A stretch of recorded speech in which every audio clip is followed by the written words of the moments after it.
This is Daily Blast Live. We're talking about what you're talking about. You all ready for this?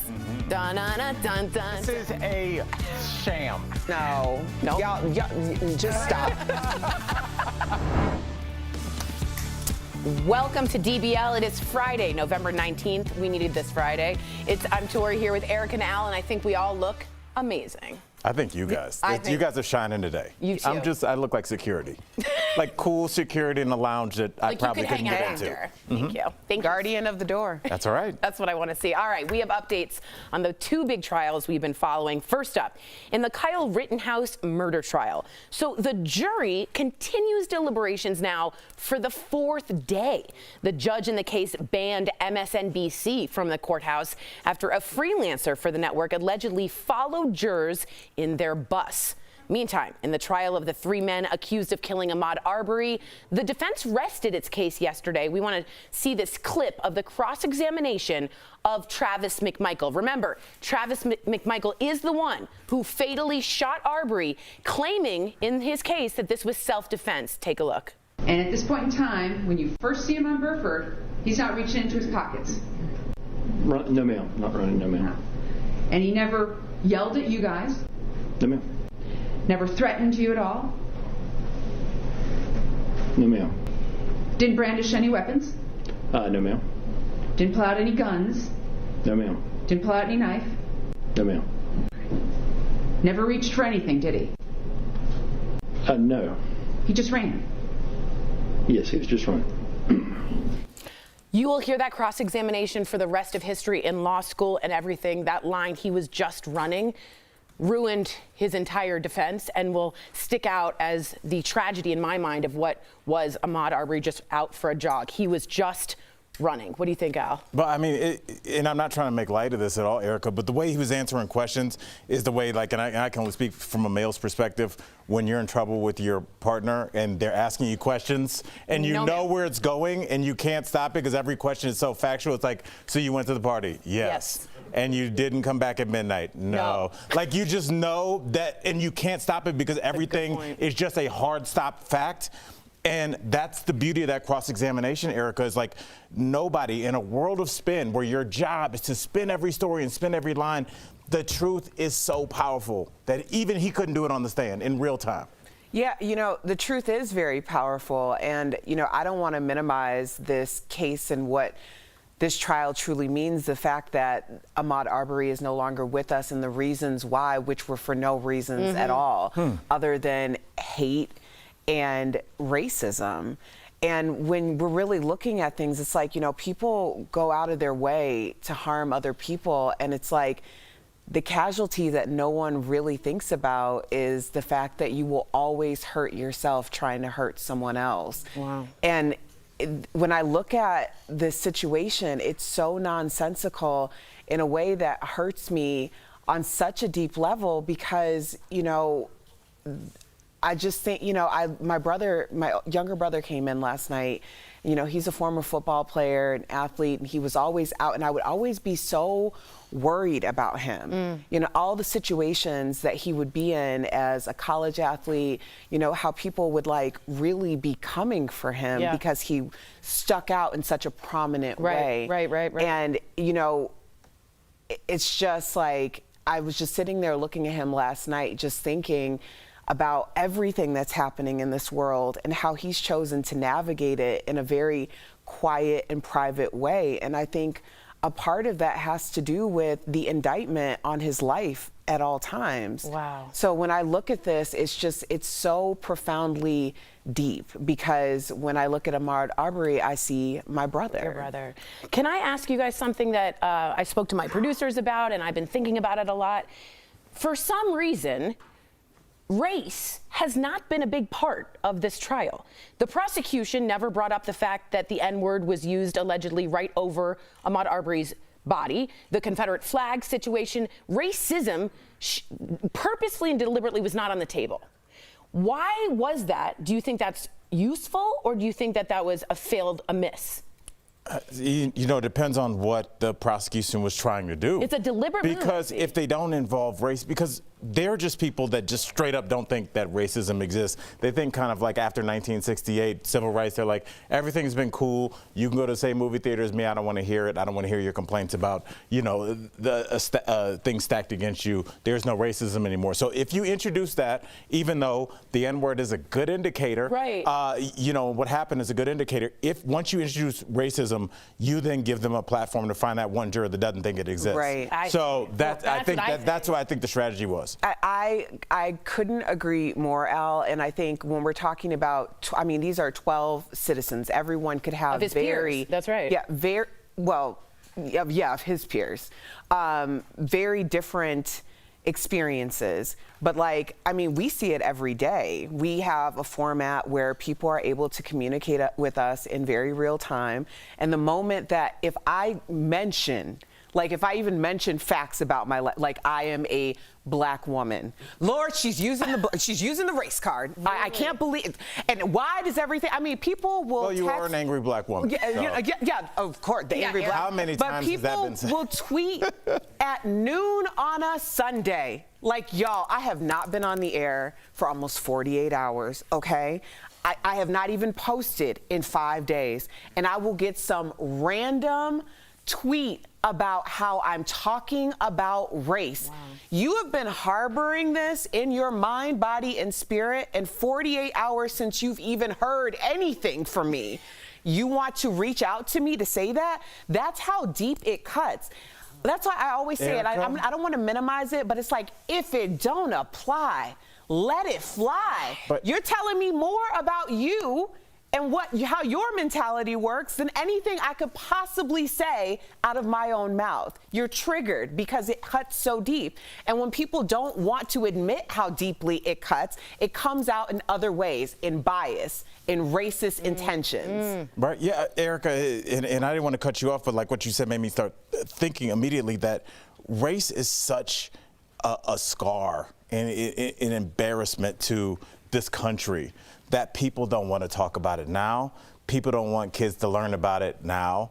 People didn't want kids to go to school in the 50s and 60s to the point where we had to get the military there. It is such a stain on your moral character that people want to pretend like it's not there. And when you bring it up, you are scratching a scab that is so deeply painful and embarrassing to people that it comes out in the form of violence, and it comes out in the form of, let me shut this down right now. And that's why the interesting thing is, like, we don't want to learn about CRT, but also we want to use the principles of Martin Luther King when I'm coming at you on Twitter as a conservative person. It's such an interesting dynamic about how we use race and what happened to Martin Luther King then and how he's used in 2021, and how all of this stew is just mixed together because of this embarrassing thing that is sitting at the forefront of everything in our country, and we can't talk about it. So we're just like, yeah, that was just a weird year, and we look at black home ownership and we're like, how did that happen? Everything goes back to race, but we can't talk about it because if you talk about race, it's gonna be tweets to you at noon on Sunday. And I mean, Martin Luther King, like, let's bring up Dr. Martin Luther King because people love to quote a man who was killed out of racism in cold blood, so that now we can make our own narratives about it. The convenience I follow is so real. His daughter too, and she's like, don't ever quote my father in that way. She's very strong if you want to follow his daughter on Twitter. I wanted to ask you, do you think it worked? Do you think it's smart? I understand what you guys are both saying, that it could have been distracting and there's a whole other level. I think it worked. Do you think it worked? I mean, this is one of those situations where I think it's such the prosecution's done such a slam dunk job that this is one of those situations that if any hung jury or mistrial happens, this is the kind of time where I think that it would be really bad. It would spill into the streets. I think everybody's kind of preparing themselves for whatever's going to happen with the Rittenhouse case, but I think the Ahmaud Arbery case is just, I don't want to say it, Erica, open and shut, but this is this country, so who knows? Same thoughts do you think it was a good strategy, Erica, to not bring it up? I don't know if I can say right now. Right. I mean, We don't know if the it verdict worked. will tell. That's right. That's right. Interesting discussion. All right, coming up on DBL, let us know what you guys are thinking. We're changing gears. She's got a Grammy, a lifetime bond with Beyonce, and a new movie. Is it me? It's not you. It's Kelly Rowland. Oh. Way better. Coming up. But first, have you ever hidden money or lied about your finances to your partner? Be honest. We're talking about financial infidelity coming up next. Closed captioning provided by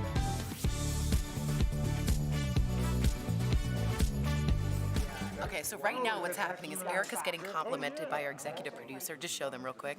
And he's going on and on about her outfit, which is like the best outfit I've ever seen. But then I look at myself and I'm like, when is Bert going to come over and tell me I look good? I'm just kidding. Always looks good. Validation addiction is real, you guys. It's real, and I'm working on it. All right, I thought that was an incredible discussion, and I think that our show goes deeper and goes where other shows don't. I'm trying to get back to Erica and Al, but he can't get over her outfit, which, by the way, am I right, Tiffany? It looks amazing. It's a jumpsuit, and then tell us what you did with the makeup. You did a 70s vibe? Kind of. This is Dre, everyone, our makeup Hi. artist. So we did the classic 20-minute mug on Erica, 15 Nice. technically, which is a black shadow stick on the outer corner, a copper shadow stick on the lid, and then we use Artist Couture lid toppers right on top. What is that then? It's like a glittery, shimmery, Oh, like she loose looks pigment, but it's just enough to where it doesn't look like you go to a rave. Right. But, and then we gave her a nude lip, so then the outfit can speak for itself. Good So Lord. We have aesthetic here. Yeah. And then we're gonna pop a little towards That was What do you think I look like? Do you think I look good? I think you look like a very good-looking Marilyn Monroe. Oh, I'll take it. Isn't that inherent I'll when you take say I that? had to make a quick decision. You were like, do I go this way or that way? You went the right way.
Welcome back to DBL. I can't wait to hear what you guys have to say. Are you guys guilty of cheating on your partner financially? If you are, you're not alone. So according to a poll from the National Endowment for Financial Education, 43% of adults with combined finances, 43, admitted they've committed a financial deception.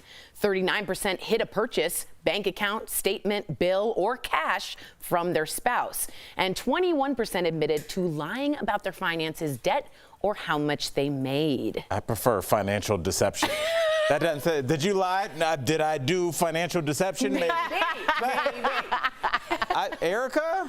I would say in previous relationships, this may have been an issue. Really? But also, I wasn't as organized. I'm 40 now, and I'm trying to function like a financial 40. So my husband and I have a joint account, and then we have our none of your business accounts. And that's... Are you serious? Yeah. They're called none of your business accounts. Do you I mean, I do you don't have go into his stuff, a he vague doesn't go idea into of mine. how much he has in his none of? Is it a undisclosed, or is it like, hey, this is like this amount of money? Like this percentage? No, everybody, we know everything about each other's financial everything. Wow. Like there's a joint picture, but when it really comes down to it, it's like, this is your account, this is my account. We're not like, well, what did you spend on, you know? None of your business account. I love that. Yeah. I was also told if you want to label your bank account something you want. So mine's called like Beach House to financially help yourself. You want a beach house? Yeah. And you live in a landlocked state Yeah. like Colorado? Yeah. Okay. Yeah. When are you Al? going to go to this beach house? In my dreams. Okay. Tell me about your financial deceptions. Why don't you get like a mountain house? I prefer beach. Okay. Let's talk about your financial deceptions. Any? No, not really. I mean, I had in the past, maybe BBVA. That bank kind of. What's that? That bank was kind of out there. What was that? I used to hang out there. That was an undisclosed account, but the rest, all my Chase stuff, that was for everybody. You had a side bank. I had a side bank. You had a full bank? I had a side bank. You mean like a full bank? Yeah, it was. My bank was in my phone as Domino's Pizza. He was stepping out with a side bank. You have to have a side bank. I'm not telling everybody everything. You're not my mama. And did you really have the bank listed as Domino's Pizza? No, but I mean, no, it was just my account. I don't. Okay, so tell me, when you went to this bank, were you depositing and withdrawing? Yeah. Wow. But it was just You from had a whole other relationship. I did with another bank. I feel like I cheated on Chase. You did. I did. Chase is hurt. I'm Chase sorry, wants Chase. answers. Yes. All right, coming up on DBL. That's terrible. Side bank. Side bank. Our interview with Kelly Rowland. Does she think her kids will follow in her famous footsteps? Stay with us.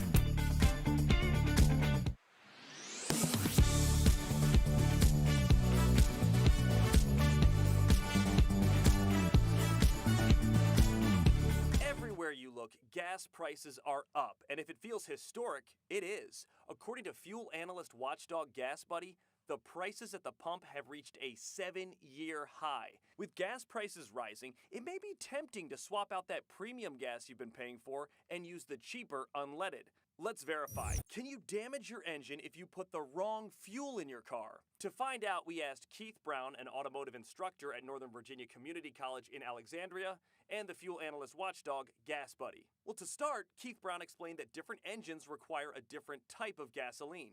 High-performance cars and luxury vehicles need a gas with a higher octane number. Higher output engines need a fuel that is basically can burn slower, if you will. So that's why you see the more expensive fuels, mid-grade and premium, at the pump. So let's say your vehicle is recommended or required to use one of those types of gas, but you want to save 30 cents a gallon and use unleaded. Keith Brown says, if a vehicle is operated for extended periods of time on a regular fuel when it's when it needs the premium, it can cause engine damage and thereby void the vehicle warranty. He went on to explain if it happens once or twice, the vehicle's computer can correct it. But using cheaper gas as a way to save money, that doesn't compute. And engine repair can cost thousands of dollars. So yes, if you use the wrong fuel in your car, over time, it can damage your engine. Now, as far as the other way around, using a high-performing gas for an engine that doesn't need it, and I don't know why you would, Keith Brown says while it may add a few extra miles per gallon here or there, it really doesn't justify that extra cost. With Verify, I'm Matt Gregory.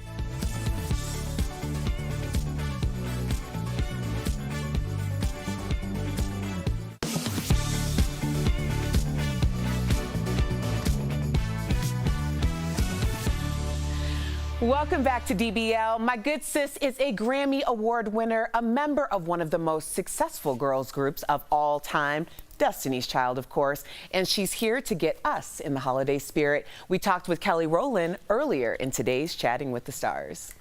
I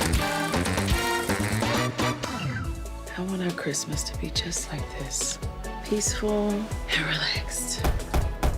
We're here. The holidays can start now. Welcome, Kelly Rowland. Yes. Hello. Let's talk about your babies, because you do have 2 little ones. Do you think that they are destined to follow in your footsteps? Ooh. You know what? I want them to do whatever they want to do, as far as goals and making this just a decision to be good people, to be ones that are honest and have integrity. That's all I care about. And an awareness of self.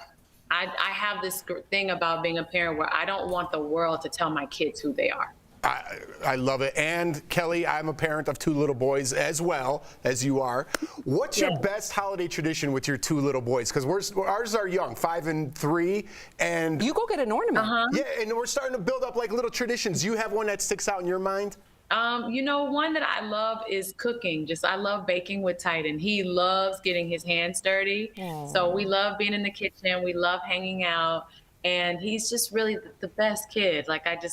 the bonding, those moments are really sweet.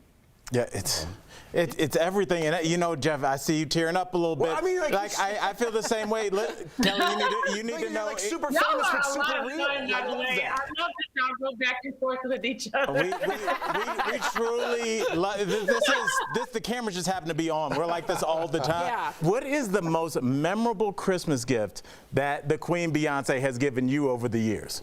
I don't know. I know one that my husband gave me last year. He actually took my son into the studio and recorded a song that my mother used to sing to me, which was I Love You. And I was already pregnant and emotional, but I have never cried that much, I think. And it was so many tears. And then another thing Titan did, he made a card for me and said that he wanted us to have our last date together of just him and I, and him being the only child. Lost it. Wow. Lost it. So that really made me boo-hoo, and that was something that meant a lot to him. Yeah. That's everything. Well, Kelly, I love you. Okay, I do, sis. I love you back, by the way. I just have to tell you, you have been such an inspiration in my life. All of the Black girl magic has inspired me to do so many things, seeing you do your thing. So I want to thank you. But I have to talk about Christmas because I know you're talking about your family, and this is such a great time. I enjoyed watching you hide your baby bump, although we knew you had a baby bump in your movie. Right. So the chaos and joy of Christmas is the theme in your Lifetime movie, Merry Little Christmas Baby. So tell us about it. I'm Putz a girl, so we can be best friends like you, Auntie Kiki, and Auntie Trina. They're crazy. I mean, honestly, it is chaos when the whole family comes into town for Christmas. I remember watching those Christmas movies growing up, or just Christmas movies growing up, and it was always the family coming in, and it was some sort of chaos happening. And I said that I'd like to see that in a Christmas story. And I was so grateful to Lifetime for this opportunity to executive produce and star in Merry Little Christmas. It started out as one, and then it became first comes love, then comes marriage, and now here they are with a baby. But this family is so necessary for television, and the stories that they're telling and the bond between them, it's just so classic, and it's so beautiful, and it's just joy. And I hope that people feel the warmth and love from this family and get into trouble with us too, because there is a lot of trouble in the little family. Oh, we can't wait. We all need it right now. Merry Little Christmas Baby premieres on and Lifetime. Sam, you are a Christmas I don't miss person. a Christmas movie. I will be literally, I will go home, put it on my DVR, Kelly. I cannot wait. And it does premiere to our viewers on Lifetime November 27th. So go ahead and DVR it right now. Thank you so much, Kelly. You're amazing. Appreciate you. Yes, happy holidays. Thank you guys so much. Bye. Happy holidays. Promotional consideration is brought to you by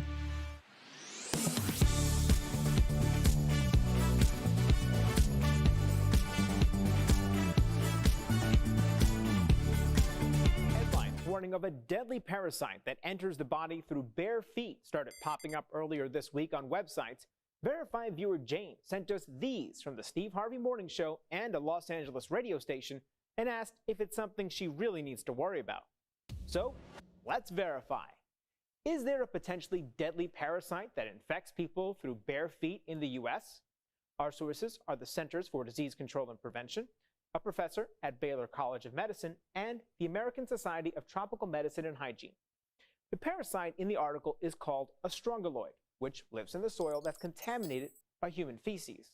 One of the more common ways for it to enter humans is when they walk barefoot through infected soil. The larva will penetrate the foot, either the sides of the foot or up all the way up on the ankle, and it'll burrow its way in. You don't even feel it because it's very microscopic or very small. From there, the CDC says the parasite settles in the GI tract where it reproduces. In many cases, the human host doesn't experience any symptoms. Doctors say the biggest risk is among people who are immunosuppressed. At its worst is when people get treated with steroid or become immunosuppressed for some reason, and then the parasite gets out of control and then can just really take over the body and cause people to get extremely ill and even die. Strongyloids are more common in impoverished areas with tropical climates. Within the U.S., researchers say it's present in the Appalachian region, Puerto Rico, and some parts of Texas. So, it's true. There is a potentially deadly parasite that infects people through bare feet in the U.S. although most people won't die from being infected. Doctors say strongyloids are not contagious, so you can't spread it to a family member or catch it at a swimming pool. You can only pick it up from contact with infected soil. With your Verify, I'm Brandon Lewis. The booster shot has been available to adults 65 and up since the end of September, but according to the CDC, only 36% of that group has received the extra dose. That has health officials concerned because protection from the vaccine doesn't last forever. Immunity wanes with every month that passes, and it's now been nearly a year since many folks got their first and second rounds. While many breakthrough cases are not severe, the risk is higher for older adults. They are more vulnerable to COVID and are more likely to be hospitalized from a breakthrough case. So how do we get them protected? Some doctors speculate that expanding eligibility for the booster may actually help. Many older adults may not even realize that they can get the booster right now. Dr. Anthony Fauci says authorizing the shot for all adults may help clear up confusion and convince more people to roll up their sleeves for a third time.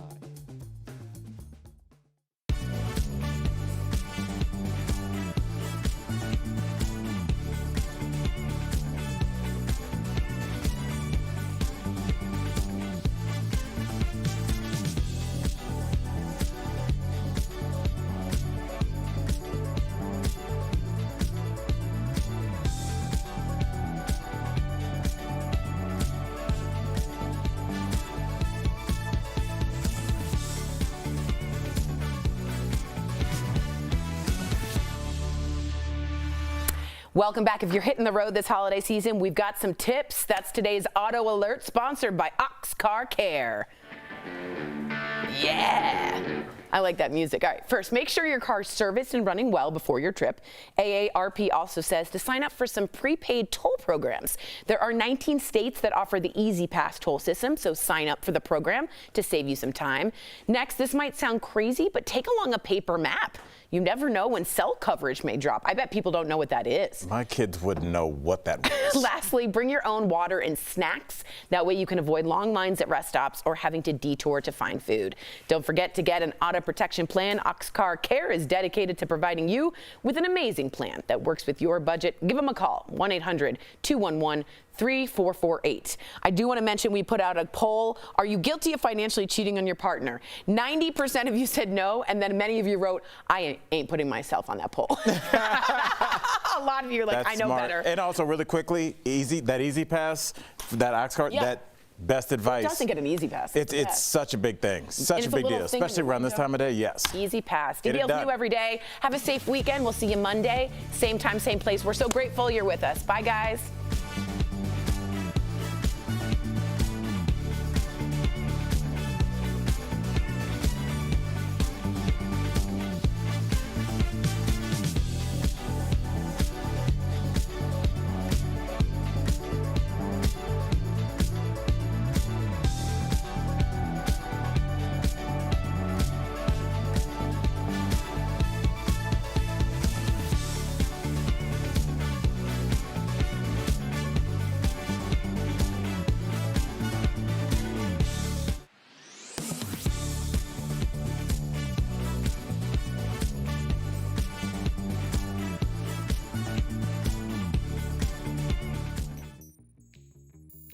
Representative Gosar present himself in the well. On Wednesday, the U.S. House of Representatives voted to censure Arizona Congressman Paul Gosar for posting a video to his Twitter and Instagram accounts depicting violence against Democratic lawmakers, including President Joe Biden and Representative Alexandria Ocasio-Cortez. Hours after the censure, despite his original video being deleted, Gosar retweeted the same video from a different account. So let's verify. Is this the first time a member of Congress has been censured for a social media post? We went to these sources for an answer. There are currently no rules outlined in the official code of conduct on how members of Congress operate on social media. However, the U.S. House of Representatives can, with a majority vote, censure members in order to show, quote, deep disapproval of member misconduct, unquote. Censured members are stripped of their committee assignments but not expelled from the House, according to official House records. The resolution to censor Gosar was passed in a vote of 223 to 207. The U.S. House of Representatives website has records of who has been censured, why it happened, and when. According to U.S. House records, Gosar is the 24th member of Congress to be censured. While his name has not been added to the list yet, records show no other members have been censured because of a social media post. So we can verify, yes, this is the first time a member of Congress has been censured for a social media post. With your Fast Fact, I'm Ariane Till.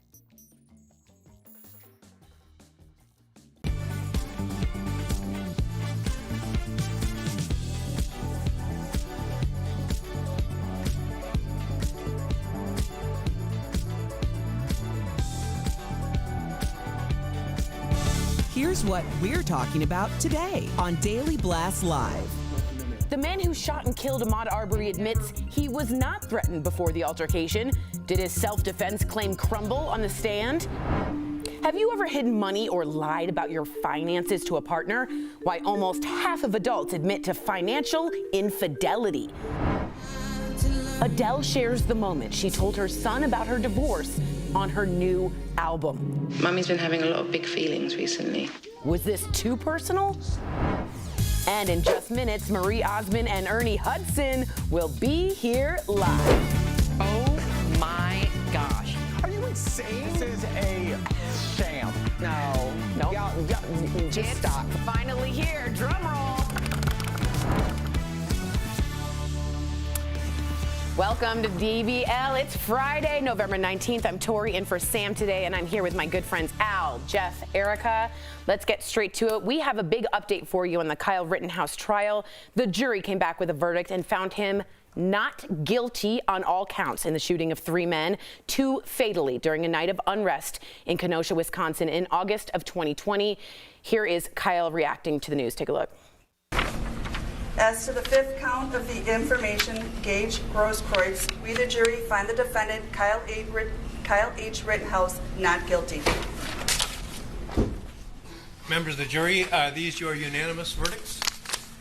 Is there anyone who does not agree with the verdicts as read? Would you wish the jury polled? No. Okay. Okay, folks, your job is done. You were a wonderful jury to work with. You were punctual. You were attentive. Okay, a lot of people writing in, I expected this, I expected this, I expected this. Whether or not we expected it, now we're dealing with it. Al, what's your first reaction? I mean, it is what it is, Tori. I mean, we kind of all saw this coming, I think. I didn't see a lot of like surprise from you guys, even though we knew kind of before the show started.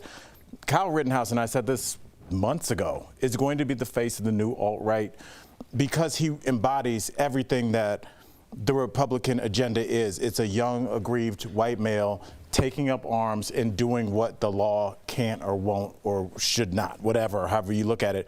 But it's not about Kyle Rittenhouse. Kyle Rittenhouse is just some dude from Wisconsin. What he represents is millions of dollars in campaign funds, millions of dollars of like having him come speak at your event, having him be the face of your event, the thing that how much money was poured into his defense fund. He represents so much to so many people that it's not about Kyle Rittenhouse. This could be anybody. It's just that he is a young white guy that did what he felt like he needed to do, and he got away with it. He is going to be one of the pivotal figures, I believe, moving forward in terms of how we look at race and aggrievement in that. Speaking of that, just to interject real quick, Congressman Matt Gaetz has said he will hire him or wants to hire him as an intern. Of course. In the Congress. So that's an interesting thing. That's so interesting. How many things came out in the trial that made him qualified for a position like that? That's fair. That's fair. Generally, if you're looking for an intern, there's some qualities about this person in terms of like, I didn't see anything about his work ethic. I didn't see anything about his experience in politics or policy. This case was tried on revisionist history. Everything about the key moments of this case, the idea that, you know, his shirt couldn't be, or the picture with his shirt, with him posing and looking very unapologetic with fans. Those pictures weren't allowed in. Key evidence weren't allowed in. Saying I'm going to shoot somebody wasn't allowed in by the judge. The judge. I'm looking at the mom. So what responsibility does she bear for driving her child over state lines with a semi-automatic weapon?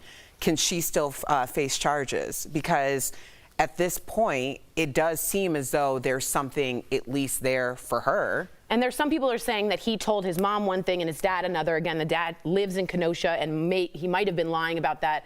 Another key point, Jeff, I want to bring up that's really important is the judge's decision to not allow his words, "I'm going to go shoot somebody," in. So this jury never heard that. They just saw, because he felt that was irrelevant to the case. What do you think? Listen, I'm not a lawyer, and I'm not going to defend the other side. You know, people could feel the way they feel. When we had Mark Eiglarsh on, he predicted this. So I would like to talk to him and say, why did you think this way in terms of how the judge and jury think? Right. So he did debunk some things that we were saying up here. So I'm not in a position to state any facts about the case. Do you have feelings about it? You know, Tori, I don't know what to say. Whatever I say is going to be wrong, kind of. You know, I do feel for my co-hosts, and I don't know. How do you feel about it? I feel like personally, I feel like there was a lot of bias in the decisions made by the judge, and each time you have a bias like that, it knocks it off. It makes it easier for the jury to find him not guilty. I think not including the words, "I'm going to go shoot somebody," was a judge's decision. Had they heard those words from Kyle Rittenhouse before he went and shot 3 people, there might have been a difference. But again, to that judge, that was not relevant to what he went and did. And I disagree with that fundamentally.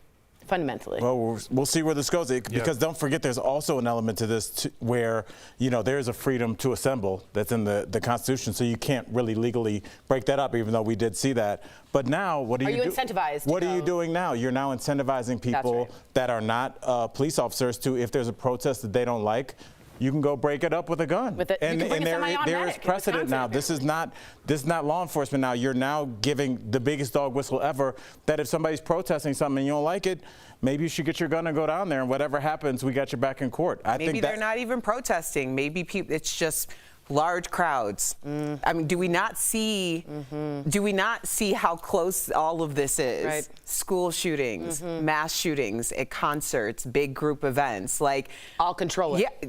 I mean, the door is wide open. Wow. The door is wide open. Wow. All right. We've also been following another big trial. Stay with us on this. Of the 3 men accused of killing Ahmaud Arbery in Georgia, the defense rested its case yesterday, and we want you to check out this clip. It's of a cross-examination of this man, Travis McMichael. Remember, he is the one who fatally shot Arbery, claiming it was self-defense. Take a look. And at this point in time, when you first see him on Burford, he's not reaching into his pockets. No, ma'am. Not running, no, ma'am. And he never yelled at you guys? No, ma'am. Never threatened you at all? No, ma'am. Didn't brandish any weapons? No, ma'am. Didn't pull out any guns? No, ma'am. Didn't pull out any knife? No, ma'am. Never reached for anything, did he? No. He just ran? Yes, he was just running. So that cross-examination, in my mind, will be heard in future generations at law schools all over. The words "he was just running" crumbles your entire case of saying you were feeling attacked. You said you weren't threatened on the stand. To me, this will be a different outcome. Al? I mean, maybe, but I mean, what if it's not? I mean, think about the through line that we have here, starting back with Trayvon Martin, going on through Kyle Rittenhouse to this case right now. Basically, you have people that armed themselves as vigilantes, went out, got themselves in the middle of something that they immediately couldn't handle, said, "I felt like my life was in danger," and they killed somebody. And with the Trayvon Martin, we saw an exoneration. With the Kyle Rittenhouse, we've seen an exoneration. So we're starting to see the things fall in place where if you go start something with a gun and the other person is unarmed and you do kill them, all you have to do is say, I felt like my life was in danger. I mean, which is like, how can you prove that somebody, if you go home and Jordan jumps from behind the corner and goes, boo, and you go, oh my gosh. I mean, you probably for a brief second thought that was it. You were over. Yeah. So like everybody thinks that their life's going to be in danger all the time. So you can't prove that otherwise in court. And so I think that gives a lot of leeway to letting people walk after they've killed somebody. I think it's interesting, though, the judge has been, to me, less biased. What do you think about what will happen in the outcome of the Arbery case? Well, McMichael's trial, excuse me. Right. I have my hopes that they are found guilty, as they should be found guilty. But also, it's like hope is such a weird thing, you know, because it's, I mean, I was saying earlier, like my younger brother came to town and I'm just like staring at him, like just really, and I feel like I've done that my entire life, is just stare at him, like hoping that he doesn't end up in a situation that he's not going to be able to visit for Thanksgiving. You know, like my brother is a prominently figured man. You know, like when he walks into a room, everyone notices him. Football player, like big guy. Right, Yeah. and it's like, it's scary. It's just scary because, you know, you grow up and my dad would always say, you know, like life isn't fair, but you have to look out for yourself and protect one another. And it's like, I don't even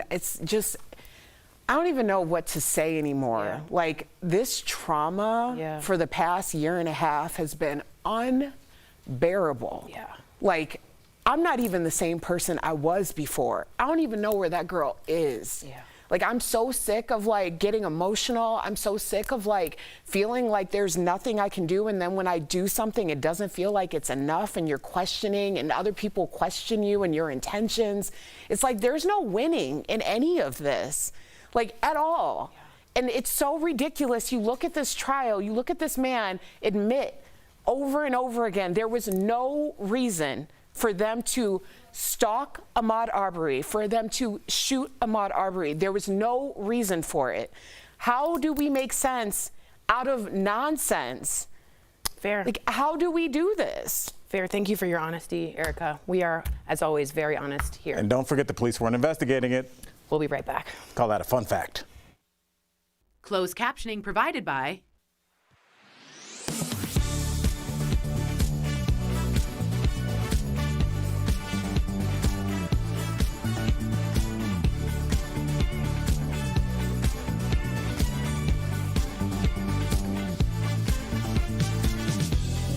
That was great what you said, Erica. That was great. And I think for everybody that has feelings in a heart, what you were saying affected me because I feel the same way, even though I'm not going through what you're going through. Do you know what I mean? I think everybody. But Jeff, like I will say this, Jeff, you could be going through it because you know who I thought about when Erica was talking about her brother was our old and beloved co-host, Brandon London. Yeah. Who just statuesque, tall 6'4". guy, a presence. You know, when he walks into any room, you know Brandon's in the room.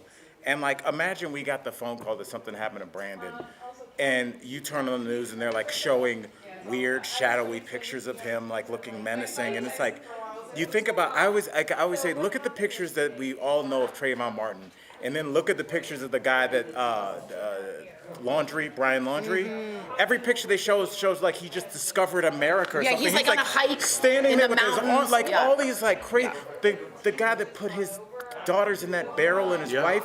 The pictures, there's like pictures of like the sunlight coming over his shoulder, and it's like the way that these people are shown to us does shape how we think about them.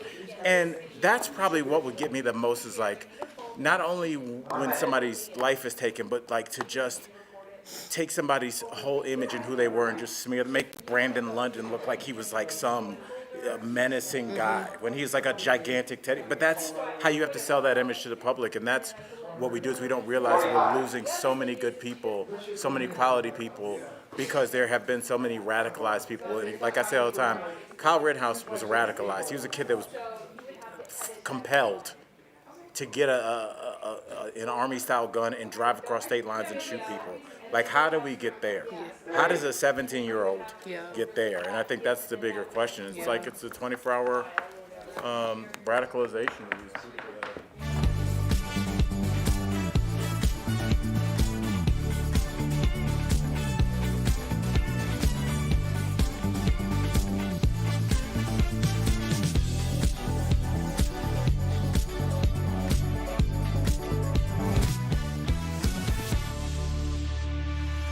Welcome back, everyone. So let's just take a breath. We're going to change gears here.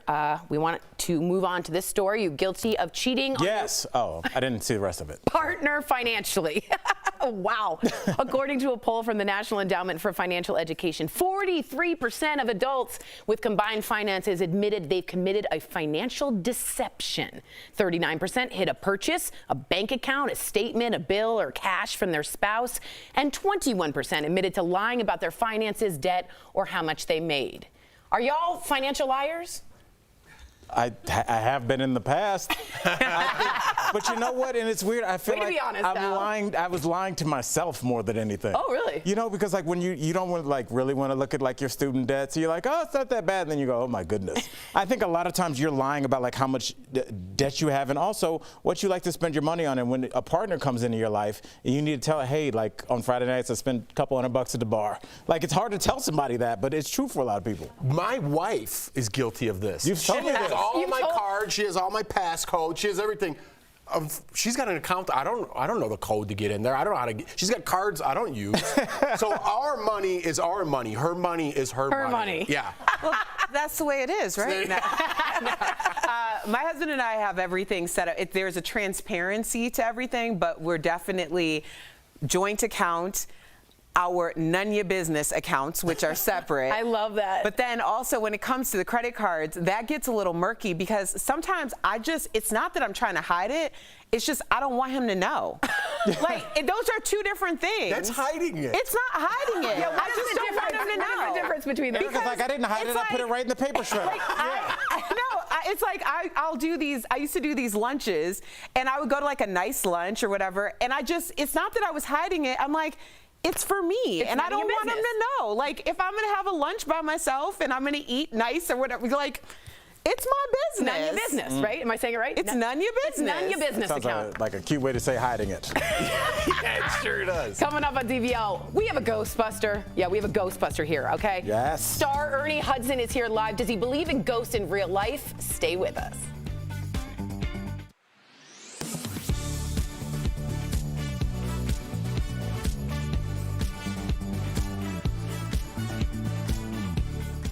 You look, gas prices are up, and if it feels historic, it is. According to fuel analyst watchdog Gas Buddy, the prices at the pump have reached a 7-year high. With gas prices rising, it may be tempting to swap out that premium gas you've been paying for and use the cheaper unleaded. Let's verify. Can you damage your engine if you put the wrong fuel in your car? To find out, we asked Keith Brown, an automotive instructor at Northern Virginia Community College in Alexandria, and the fuel analyst watchdog, Gas Buddy. Well, to start, Keith Brown explained that different engines require a different type of gasoline. High-performance cars and luxury vehicles need a gas with a higher octane number. Higher output engines need a fuel that is basically can burn slower, if you will. So that's why you see the more expensive fuels, mid-grade and premium, at the pump. So let's say your vehicle is recommended or required to use one of those types of gas, but you want to save 30 cents a gallon and use unleaded.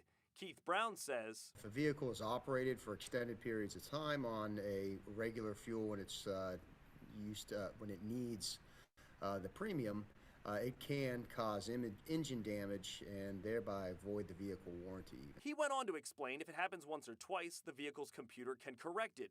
But using cheaper gas as a way to save money, that doesn't compute. And engine repair can cost thousands of dollars. So yes, if you use the wrong fuel in your car, over time, it can damage your engine. Now, as far as the other way around, using a high-performing gas for an engine that doesn't need it, and I don't know why you would, Keith Brown says while it may add a few extra miles per gallon here or there, it really doesn't justify that extra cost. With Verify, I'm Matt Gregory.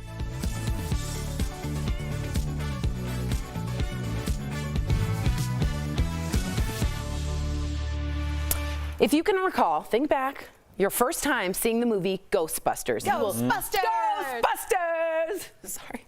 You will surely remember our next guest. He's continuing the saga. Let's hope he's still there. Okay, we do hope you're there, sir. More than 3 decades later in Ghostbusters Afterlife, Ernie Hudson joins us. Hi, Ernie. Sorry about that. Hey, guys. Hello. Hey. First off, Ernie, our viewers want to know, do you believe in ghosts? Absolutely. Oh. Yeah, absolutely. I believe that there's so much going on around us that we're unaware of. Call it ghosts or whatever, but yeah, I believe that we don't have a clue what we're in the middle of. Smart. I agree. I agree. We were just talking about it. I believe in ghosts too, but I ain't scared of no ghosts. That's right, Erica. So, Ernie, what did you think? Well, you might want to be a little cautious, though. You know? Yeah, no, I communicate. I'm very does respectful. communicate. Very true. respectful. It's like, hi, bye, please don't show yourself. So, Ernie, what did you think of the original Ghostbusters script when you first read it, and did it turn out anything like you imagined? Well, you know, I think it's probably pretty well known.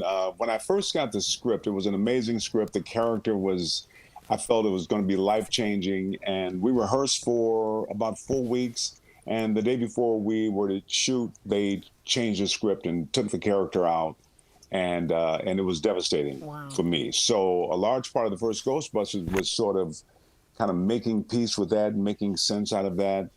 And it was very difficult. That's the downside. Now, when I look at it now with my grandkids, and I think it's a perfect little movie the way it is, and I realize the decisions that were made by producers and money people, but from where I was sitting as the actor, it was hard to reconcile. Yeah. All right. Well, you know, your Ghostbusters co-star, Harold Ramis, unfortunately passed away in 2014. But I want to talk about, like, what memory from him stands out to you? Well, when that happened, it was very, very difficult. I think it was hard to communicate with some of the powers that maybe felt a little guilty, so they weren't really speaking directly to my concerns. And Harold Ramis was a guy who was always available. Harold, I tell people, he was the glue that held it all together because there was a lot of things, you know, going on, a lot of personalities. But whenever there was anything, Harold was always the guy who sort of, you know, was always available to talk to. And I've given him a lot of credit for the longevity in my career just by the lessons and how he conducted himself on the set. It was, I consider him a really good friend. I learned a lot from him. Wow. That's beautiful. Ernie, good to have you back on the show, buddy. Tell us where your character's storyline picks back up in the new Ghostbusters Afterlife.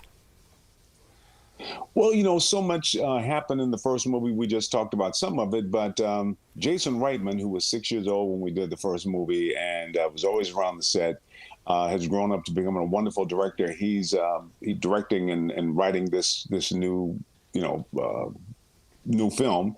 And you know, Winston is now a billionaire. He's a businessman, and he's done very well for himself.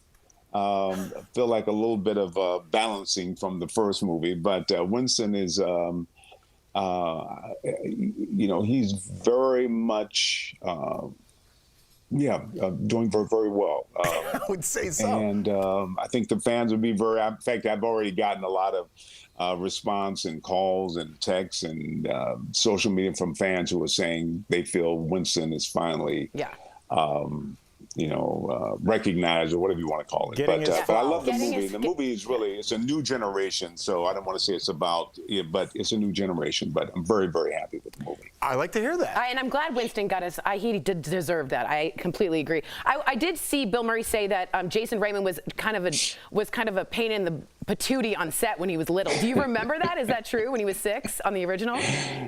No, that's Bill Murray being Bill Murray. Okay. So you know, when you ask a question, you're not quite sure what the response will be. But no, Jason, he was a kid. It was always fun. Actually, he's in the second movie that we did. But I look at him like family. I'm very, very proud of him.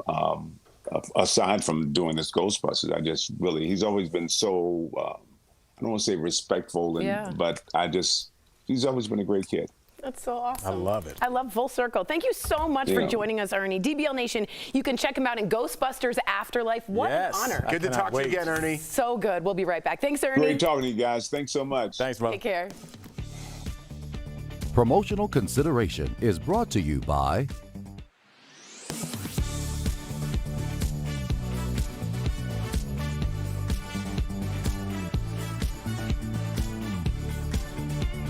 warning of a deadly parasite that enters the body through bare feet started popping up earlier this week on websites.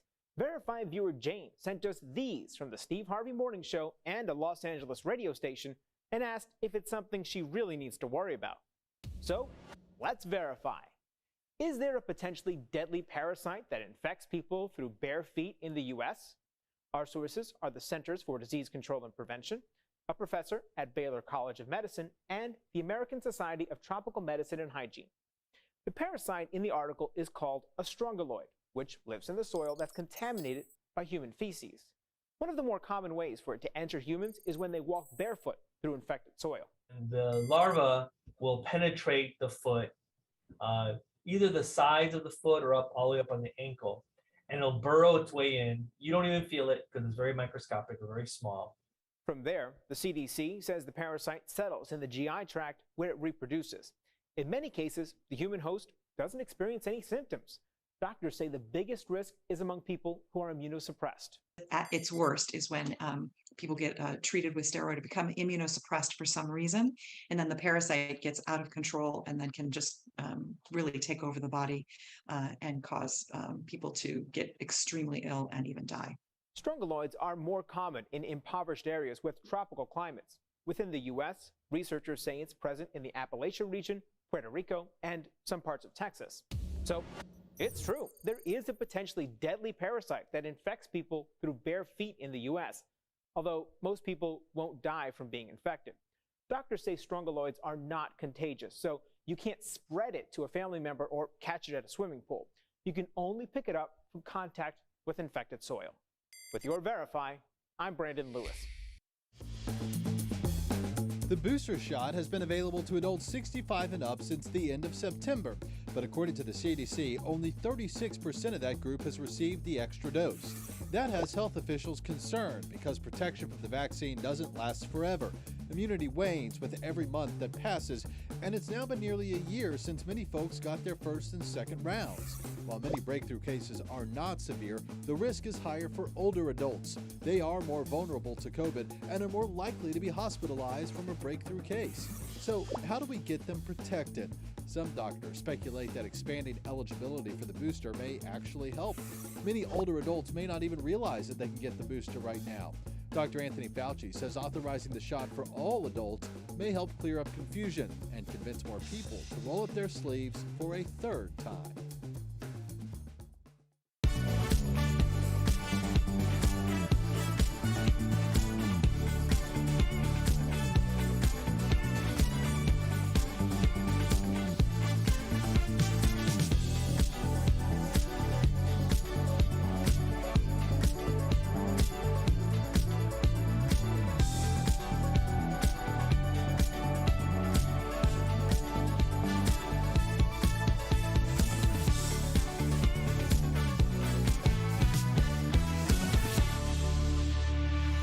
Welcome back to DBL. We love sharing your comments. So someone wrote in and said, if I do run, I want Erica to be my speechwriter because she can always put it better than I ever could.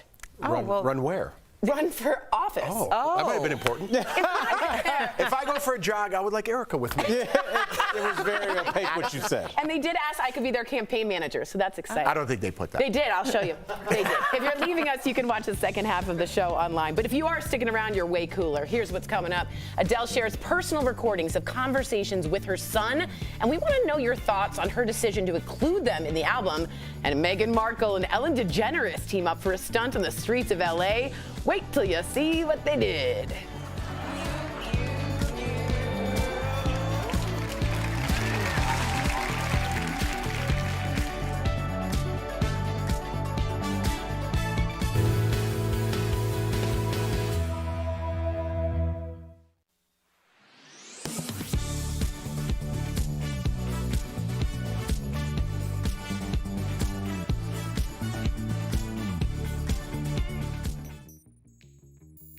Representative Gosar present himself in the well. On Wednesday, the U.S. House of Representatives voted to censure Arizona Congressman Paul Gosar for posting a video to his Twitter and Instagram accounts depicting violence against Democratic lawmakers, including President Joe Biden and Representative Alexandria Ocasio-Cortez. Hours after the censure, despite his original video being deleted, Gosar retweeted the same video from a different account. So let's verify. Is this the first time a member of Congress has been censured for a social media post?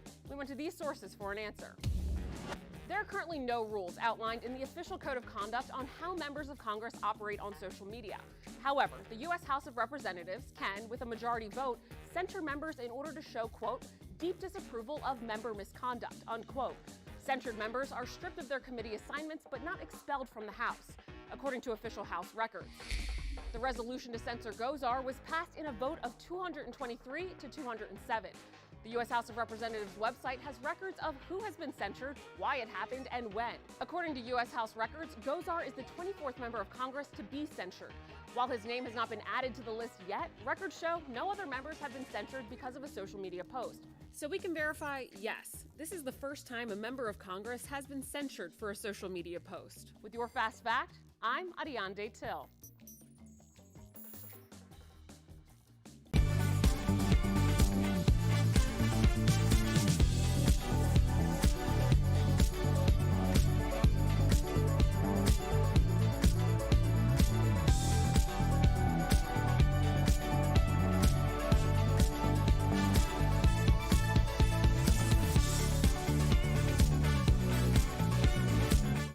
This is Daily Blast Live. We're talking about what you're talking about. Oh my gosh. Are you insane? This is a sham. No. Nope. Y'all, just stop. Finally here. Drum roll.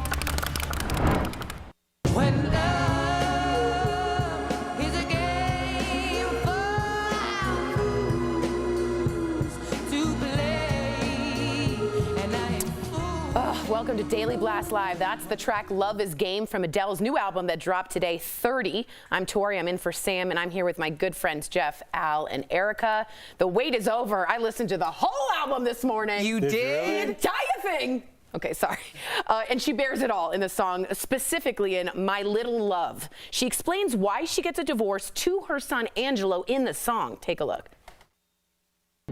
Mummy's been having a lot of big feelings recently. Like how? I feel a bit confused. Why? I don't know.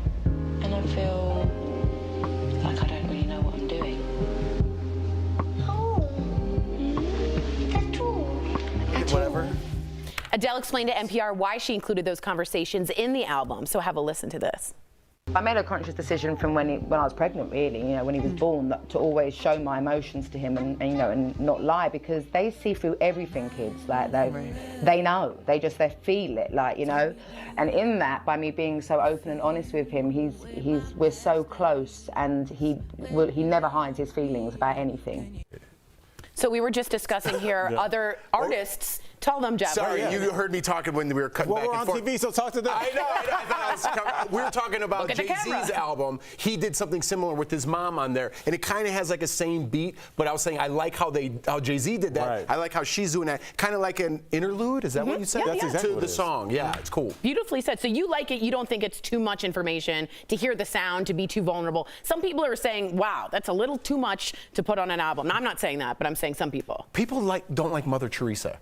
Do you understand? We're split as a country. She's expressing her feelings as a person and what she went through. If you don't like it, don't listen to it. Right. Okay, fair. Do you Fair? That's the only answer. I completely agree. If you don't like the show, shut it off. Don't write me and my boss, you maniacs. That's our new promo. Yay! Erica, Sorry, got a little personal. It got a little personal. Erica, do you think her son, Angelo, might be a little miffed growing up and realizing, oh, I'm in a pretty vulnerable state? I'm in a vulnerable state. Would you like do you want me to go while you get water? Yeah, go ahead, my love. This is clean.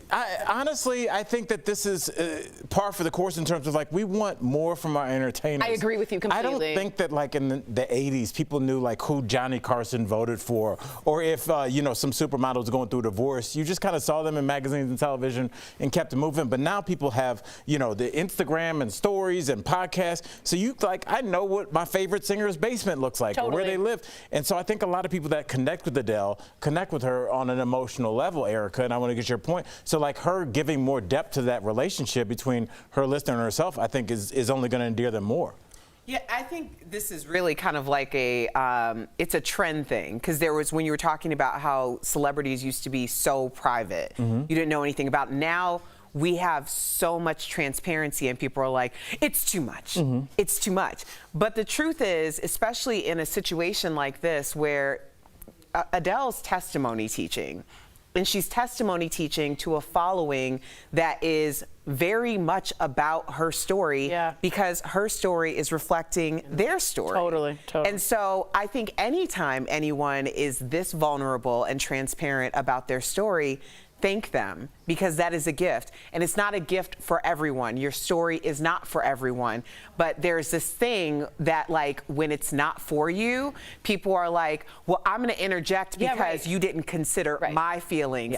It wasn't about you. It wasn't about you then. It's not about you now. It'll never be about you. But there's going to be somebody that is completely about you. Go find them. Go. That's great advice. It's like Waldo. That's great advice. Like, if it's not your cup of tea, let it go. Me and Erica had the same take. Mine was a little more aggressive. Erica's was a little more. Yours ended with "Don't call my boss."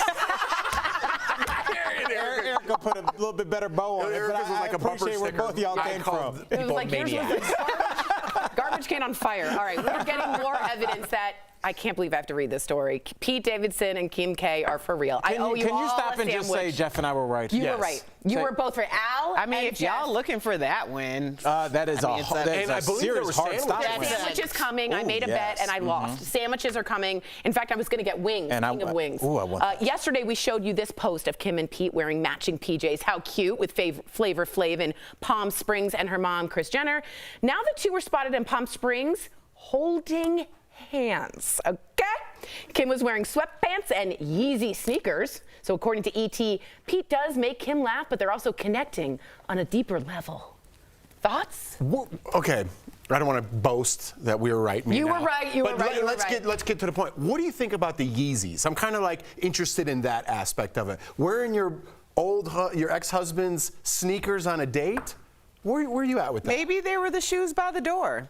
That's how I pick my shoes mostly. And no disrespect, but she has 1,010 million shoes. Yeah, it's a conscious decision. Right, it's a deliberate, I know you do too, but it's a deliberate choice to put the Yeezys on, right? I would think so. That's where I'm at. I thought the same. It's a shot. Right? I mean, I can just say it's because you guys are never going to get divorced, but if, God forbid, you and Anthony broke up, Erica, and then you're seen on a date with the next guy with a Canadian maple leaf on your teeth, like, of all the things that you could wear, you're telling me that wouldn't be a shot at my brother, Anthony? Absolutely. So, like, I think the shoes meant something. You know what's funny? When he was saying, like, what is he going to say to you? Like, what example are you going to give? It would be a thing. And to know, Kim Kardashian knows, A, she's getting photographed top to bottom, and every piece of clothing will be discussed to a T. So she knew those Yeezys would get picked up. Well, that money's also going in their kids' pockets as well. Yeah. That is true. Yeah. But I still think they were just the shoes by the door. All right. Yeah. All right, let's get to this. Meghan Markle, I think this is so interesting. She made a surprise appearance on Ellen yesterday, and she pranked a bunch of vendors outside the studio while Ellen spoke to her through an earpiece, which she's done before in segments. But some British media outlets called the stunt cringy. So we want you to be the judge. Take a look. Let me try something real hot. Let me try something real hot. Okay. Mommy wants some heat. Mommy wants some heat. There you go. Like a chipmunk. Mommy needs some milk. Oh, give me my milk. Thank goodness. Okay, now drink it.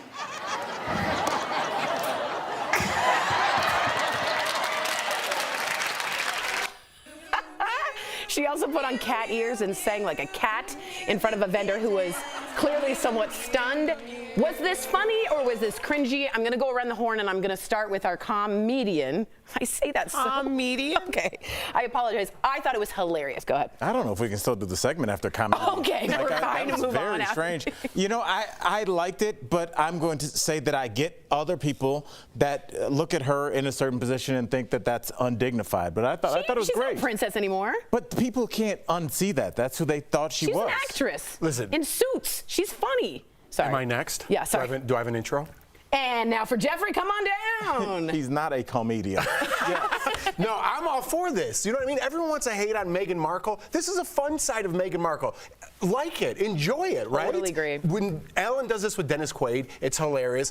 Meghan Markle was hilarious. Can you just say she's hilarious? Right. I mean, come on, She's got timing. She's an actress. What do you think? Well, y'all know what I think. I'm riding hard for my girl Meghan Markle. You are. Okay. People who have something to say about it, we won't even name said people because joy is not something that is fundamentally in everyone. I am so sick of people not being able to be the totality of a person.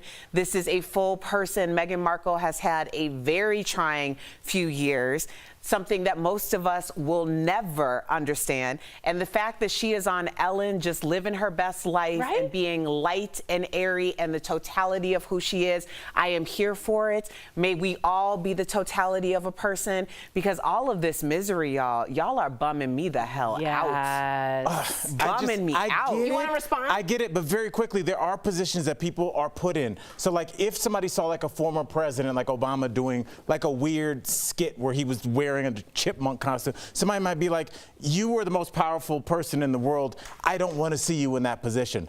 I'm not saying that's how I feel, but I'm just saying some people would feel like that. Right, but why do you feel that way? Like, what difference does it make in your life? Like, does it change your mortgage payment? No. Does it change if you have to pay your car note or not? It doesn't change anything. Erica, it's like, because everybody needs to believe in something. And for some people, it's the presidency. Some people, it's the monarchy. Some people, it's Beyonce. People believe in whatever structure you believe in. And when you see that person you've put on a pedestal in a position where they look kind of silly, it throws you off because it throws off your sense of meaning, your sense of other. I don't know why anybody would want a one-dimensional person. I'd rather see them acting like a person. I would too. I'm just saying, some people want you one-dimensional. Interesting. All right, coming up on DBL, Marie Osmond, and she is 3D, everyone. That's She's here right. live. We're getting a sneak peek at her upcoming Christmas tour. Don't go away. Closed captioning provided by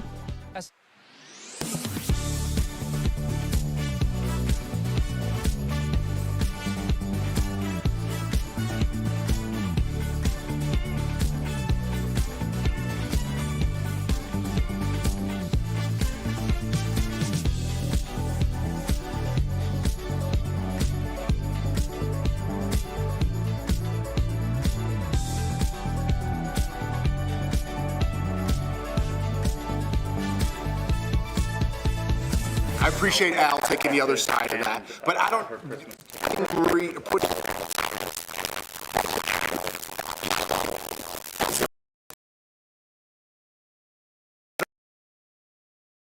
It carries a lot. Yes, dude. It's No, like, it doesn't. They just give them a lot of people name. believe in. Have you ever been to like an old woman's house and she's got like all the prints and she's got the plate and she's got with the queen on it? But that's the queen. That's people's lives. But the Queen did a thing with Bond for the Super Bowl and jumped out of a plane and did a jokey thing. But and everyone loved it. here's the difference between Meghan Markle and the Queen. I mean, there's a lot of differences. I know that. However, Here's one. Yeah, but here's the difference on this point. Meghan Markle was never allowed to be fully immersed into the monarchy. But people want her to follow all the rules and be everything that the monarchy checks to be. So it's like, pick a lane. Like, you never wanted her there, you bullied her out of there, and now you want her to abide by those rules? That is like the epitome of privilege and also just a nuance that I cannot even understand. It's ridiculous. So it's almost like, oh, she was a princess. First of all, she was never a princess. She wasn't even given that title. Her child was never given an official title. It's like, you want her to act as if she was a princess. Before that, she was an actress. It's like being from Chicago, living in San Diego for 3 months, and somebody asks you, where are you from? And you say San Diego. No, that's just where you were last time. Like, you know, it's Dang. just ridiculous.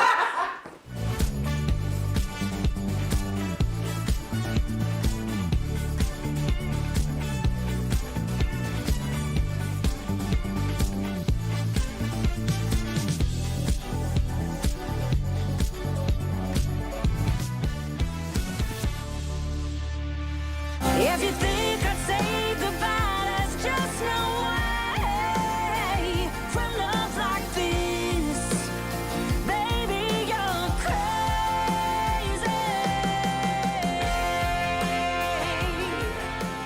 Oh, welcome back to DBL. That was Marie Osmond performing her hit song, Baby You're Crazy. We are so thrilled and honored to have her join us live today. Please welcome to the show, Miss Marie Osmond. Hello, you guys. Good to see you. Good to How are see you all? We're doing well. We're so happy to have you. Okay, so I I know Erica. The rest of you, let's see. Is it Tori, right? I'm Tori over Where's here. Tori? I'm the overly Are you trying Jeff? one. Yeah, this one. I'm Jeff and Al. Jeff and Al, yes. That's right. What's up? I don't know, maybe it's because I come from a big family. I feel like everybody needs to be recognized, right? That means a lot. I like that. No other guest does. I thought a stone was coming. That's what she wanted to make sure, like, no. Jeff, right? Not Al, Jeff. We don't Yeah, like no, you. I think that's Al. It's Jeff, right? Okay. Yeah, that's totally right. All right, let me ask you here, Marie. Your symphonic Christmas tour starts in December. Woohoo! How are you planning to stay festive while traveling on the road? Do you decorate your tour bus? Like, talk to me through that. I grew up in a bus. Are you kidding? Do you know, with COVID and everything, I have always been associated with Christmas, whether it was USO tours with Bob Hope, you know, Perry Como, even back that far, Osmond family Christmas shows. But to me, the holidays aren't, I don't know, I just don't get that spirit unless I'm out doing something to give it. And so selfishly, it's a little bit for me, but I really feel like people need joy again, don't you? Yes, Marie. I think there's no better way to do it for the holiday seasons. It just hasn't felt right the last couple of years. So what I'm doing, so I have this symphonic album that's coming out. And what that means, people go, are you still country? Yes, I'm still country. I love country. I sing pop. People play instruments. I play vocal styles. But in this symphonic show, you'll have 30 to 60 piece orchestra behind you. Wow. And everything is live. And it's going to be a really, really fun show. People like Barbara Streisand did it, and Bernadette Peters, who is a dear friend, and she did it for a while. She's not toured. But I want to go out there and really, my motto is, I will give you the Christmas spirit, I promise. Yes. I love it. Now, I have to ask you this. This is parent to parent. Now, your youngest has left for college. So it's just you and the mister at home, all right? So, like, what's the best thing about being an empty nester? And also, like, what did you have to get used to? Do you know what? I grew up in a house with 8 brothers. And then I went on to have 8 children, and now I have 8 grandchildren. And so this is the first time it's been a quiet house. And I have to say, I really love it. I really do. It's a great time. I think people get afraid because it's kind of like reinventing yourself. But I love that. I tell people all the time, don't be afraid to try things. It's important, right, to your soul, and to go back to school or take a class or whatever it is. I mean, look at me. I'm out doing film. I wanted to do that years ago, and never had the opportunity to do it. And then I have my 3rd show for Lifetime coming out, and I'm doing their commercials for them. And I actually produced this one. Wow. You know, am I the best actress in the world? No, but I'm getting better. And get out there, try things. You'll never. Failure to me is not trying, and so don't be afraid. You know, just go for it. I appreciate you, and I on behalf of the panel, I appreciate you making us all feel lazy. Like, I'm planning to go to Chick-fil-A. That's my only plans this weekend. You're on your 4th movie. Hey, I like Chick-fil-A. I don't like to cook anymore. That's one thing I don't like to cook anymore. Okay, well, I can cook. I'm a good cook. It's just that I don't do it much anymore, and I feel bad for my husband, but he's okay with it. He's fine. Well, there may be some changes to the program in the near future. First of all, Queen, yeah, stay booked and busy. I'm inspired. But Thanksgiving is right around the corner, and you have such a big family. I myself am hosting for 22. Oh, so what are some of your favorite, Osmond family traditions you've introduced your children to? Hey. 2 turkeys or one? Oh, there's a turkey. We have to do 2 turkeys. Oh, yeah, turkey, brisket, ham, the whole thing. Ooh. Oh, yes, the whole thing. Good for you. And I'm sorry, what was the question? I was just digging your answer. I was just thinking about brisket. I forgot we were doing an interview. I know, right? I'm getting hungry. Osmond family traditions that you've introduced your children to. Well, I think that, so being the only girl, my mom was overwhelmed with my brothers. They ate like, horses. But I started taking over Thanksgiving, cooking Thanksgiving at my home as a child, age, I was like 12 when I started taking over from my mom. And so I'm known for my stuffing. So I would say that's a tradition that my girls are like, Mom, we're going to make it. For example, I'm heading to Vegas. I'm in a different place right now in my home in Utah, but I'm heading to my home in Vegas, and we're all gathering. And I told the girls, you're all making it this year, and I will watch. And they're like, no, Mom, you can't. And I said, you got to learn or we can't pass it on. And so, because I don't have a recipe. It's all done by taste. Nice. Ooh, I love it. You know, those are traditions, if that's what you mean. Before we go, I want to talk about your new album, Unexpected, before we run out of time here. What makes it so unexpected, Marie? Tell us a little bit about it. Well, my oldest brother, Verl, was here. I played him one of the songs, and he didn't know it was me, and I loved that. I sing opera. I spent 20 years. When I did Sound of Music, or King and I on Broadway, I was told that I could sing legit soprano and opera, and I was like, shut up. And so I've been working on it. So we have songs in there like, you know, Nessun Dorma. I have songs from, like, On My Own from Les Mis. Love that. Lascia, Nella Fantasia, and not just opera, but other great American songbook, just wonderful things. I was Rodgers and Hammerstein's girl, like I said, and their favorite song was If I Loved You from Carousel, so that's on there. Wow. But you'll hear that but this full symphony is what's so incredible. And it's a 17 song. I couldn't decide where to stop, so I just kept adding songs to it. And it's fun. I'm going to start touring it first of the year, but I'll add a few of those songs in this Christmas show because I think people will enjoy them. Amazing. I know people. I know they will. Unexpected.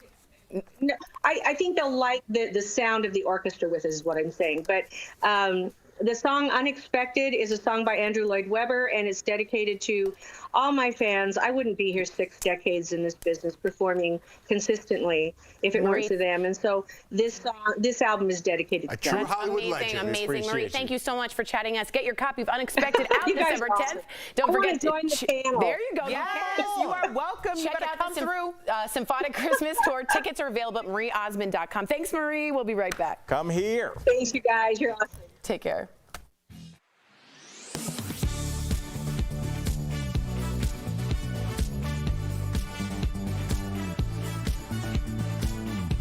Everywhere you look, gas prices are up, and if it feels historic, it is. According to fuel analyst watchdog Gas Buddy, the prices at the pump have reached a 7-year high. With gas prices rising, it may be tempting to swap out that premium gas you've been paying for and use the cheaper unleaded. Let's verify. Can you damage your engine if you put the wrong fuel in your car? To find out, we asked Keith Brown, an automotive instructor at Northern Virginia Community College in Alexandria, and the fuel analyst watchdog, Gas Buddy. Well, to start, Keith Brown explained that different engines require a different type of gasoline. High-performance cars and luxury vehicles need a gas with a higher octane number. Higher output engines need a fuel that is basically can burn slower, if you will. So that's why you see the more expensive fuels, mid-grade and premium, at the pump. So let's say your vehicle is recommended or required to use one of those types of gas, but you want to save 30 cents a gallon and use unleaded.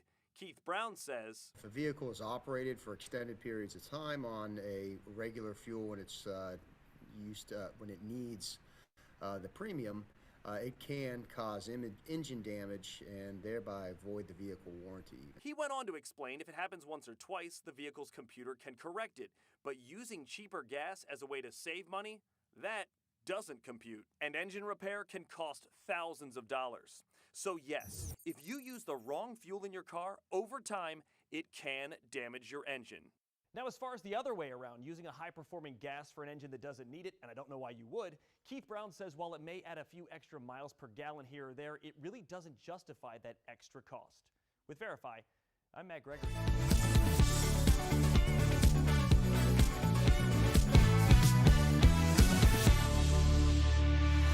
Welcome back. If you're hitting the road this holiday season, we got some tips. That's today's Auto Alert, sponsored by Oxcar Care. Rev it! First up, sign up for prepaid toll programs like Easy Pass to save time. Next, take along a paper map. You never know when cell coverage may drop. People don't know what that is. Lastly, bring your own water and snacks so you can avoid long lines at rest stops. Give Oxcar Care a call, 1-800-211-3448. We'll be right back. Rev it! Promotional consideration is brought to you by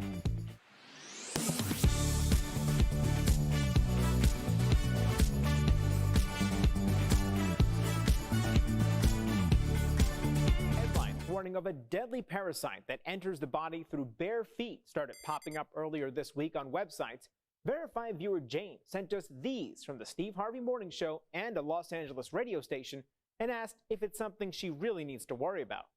So, let's verify. Is there a potentially deadly parasite that infects people through bare feet in the U.S.? Our sources are the Centers for Disease Control and Prevention, a professor at Baylor College of Medicine, and the American Society of Tropical Medicine and Hygiene.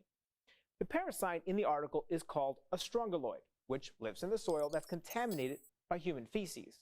One of the more common ways for it to enter humans is when they walk barefoot through infected soil.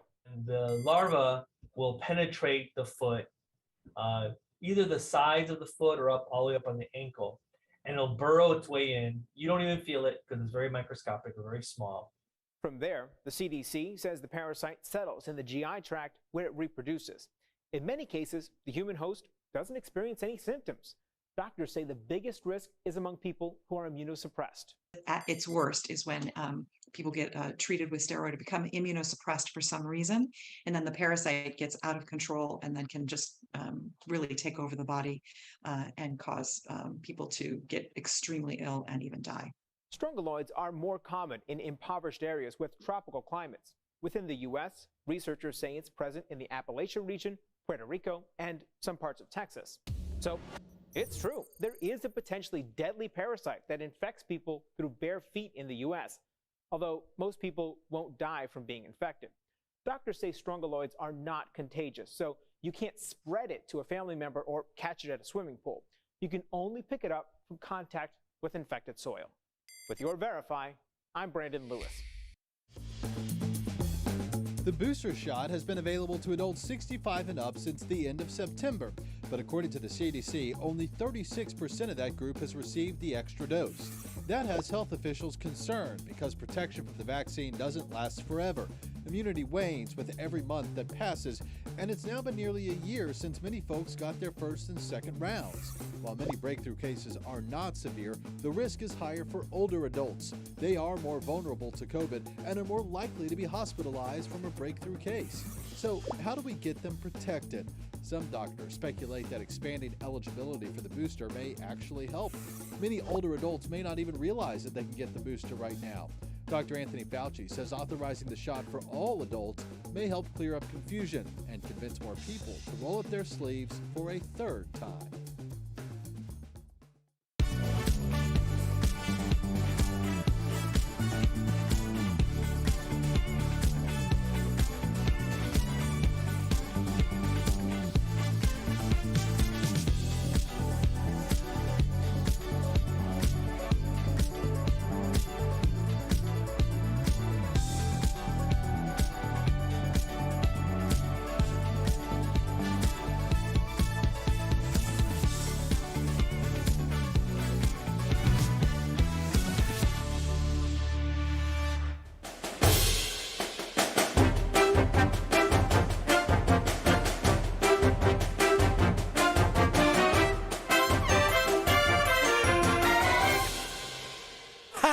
Bananas. All right, before we go, we want to take a moment to give a big DBL shout out to our very own Destiny. Yes. She's a member of our amazing Glam Squad, and she's heading out on maternity leave. We want to wish her luck and send her off with all the love. We love you, and we're going to do great. You're going to have a fabulous, healthy baby, and we're so happy, and we love you and support you all the way. Love you, Destiny. We love you, baby.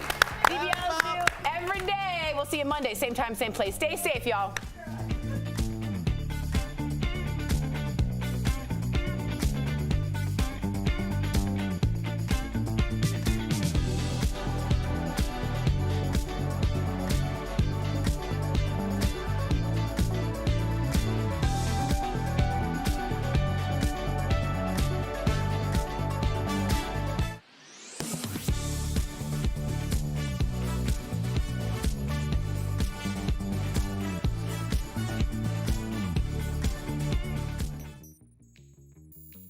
Representative Gosar present himself in the well. On Wednesday, the U.S. House of Representatives voted to censure Arizona Congressman Paul Gosar for posting a video to his Twitter and Instagram accounts depicting violence against Democratic lawmakers, including President Joe Biden and Representative Alexandria Ocasio-Cortez. Hours after the censure, despite his original video being deleted, Gosar retweeted the same video from a different account.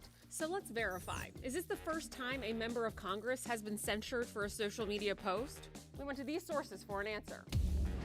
There are currently no rules outlined in the official code of conduct on how members of Congress operate on social media. However, the U.S. House of Representatives can, with a majority vote, censure members in order to show, quote, deep disapproval of member misconduct, unquote. Censured members are stripped of their committee assignments but not expelled from the House, according to official House records. The resolution to censor Gosar was passed in a vote of 223 to 207. The U.S. House of Representatives website has records of who has been censured, why it happened, and when. According to U.S. House records, Gosar is the 24th member of Congress to be censured. While his name has not been added to the list yet, records show no other members have been censured because of a social media post. So we can verify, yes, this is the first time a member of Congress has been censured for a social media post. With your Fast Fact, I'm Ariane Till.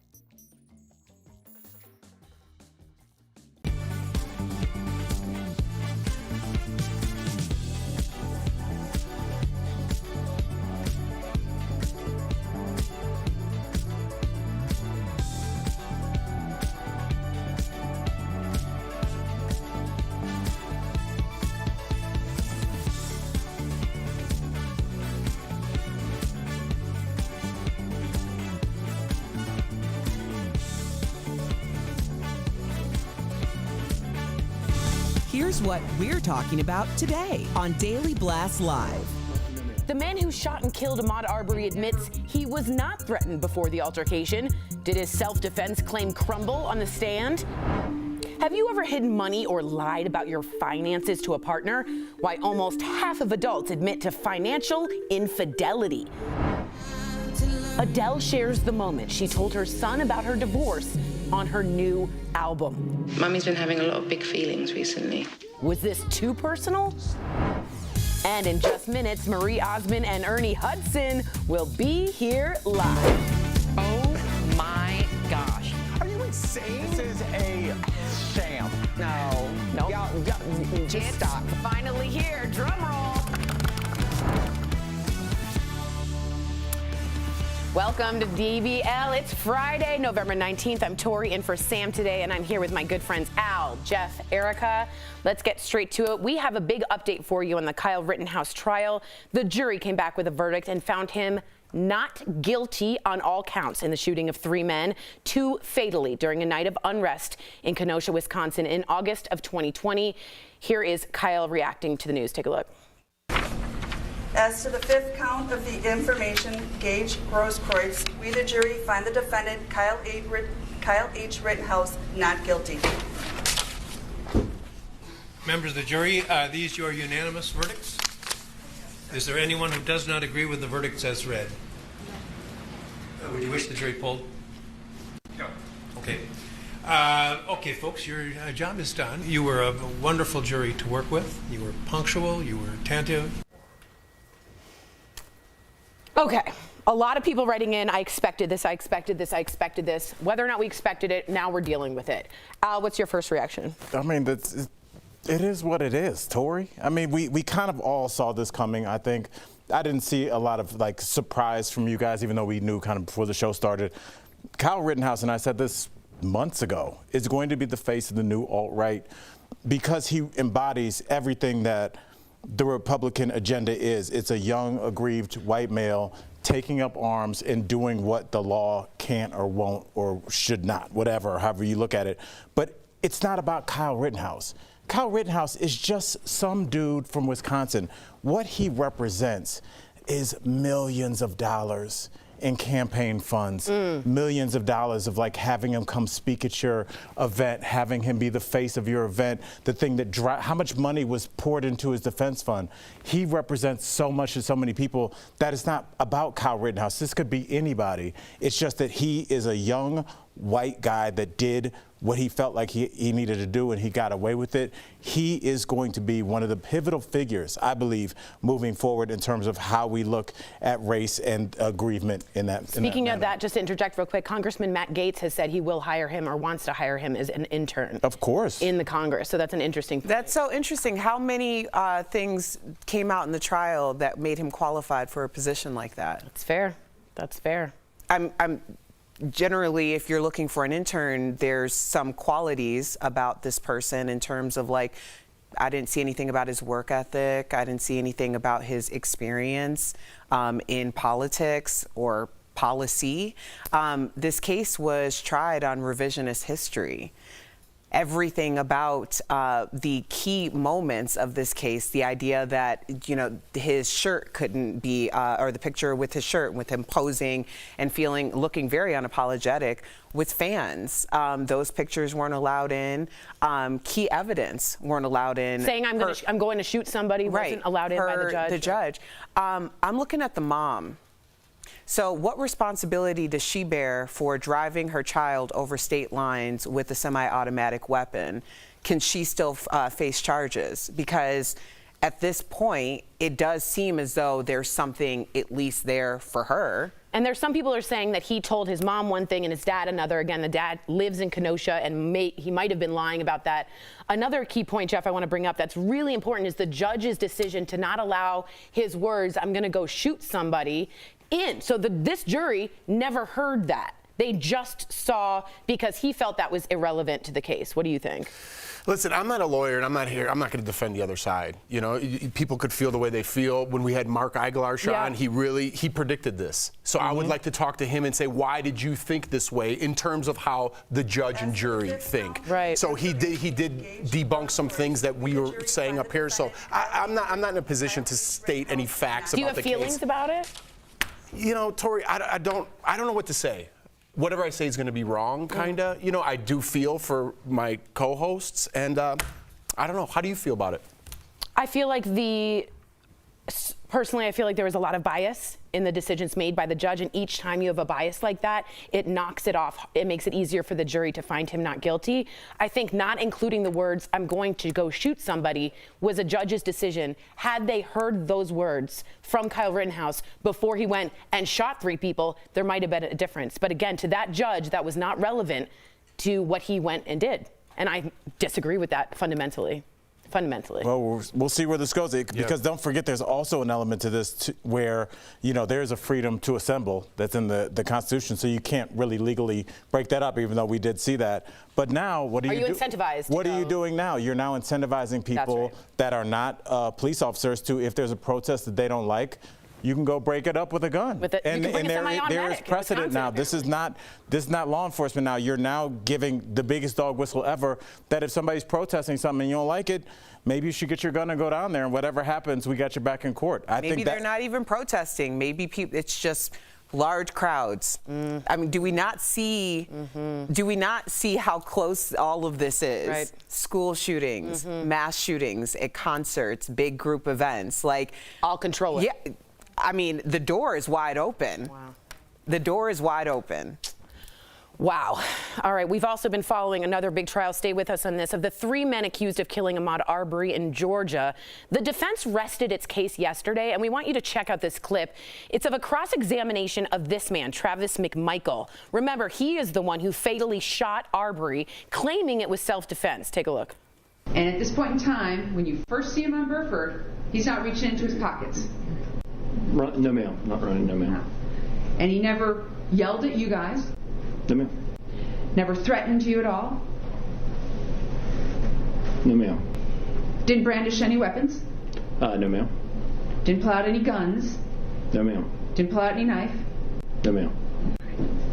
Never reached for anything, did he? No. He just ran?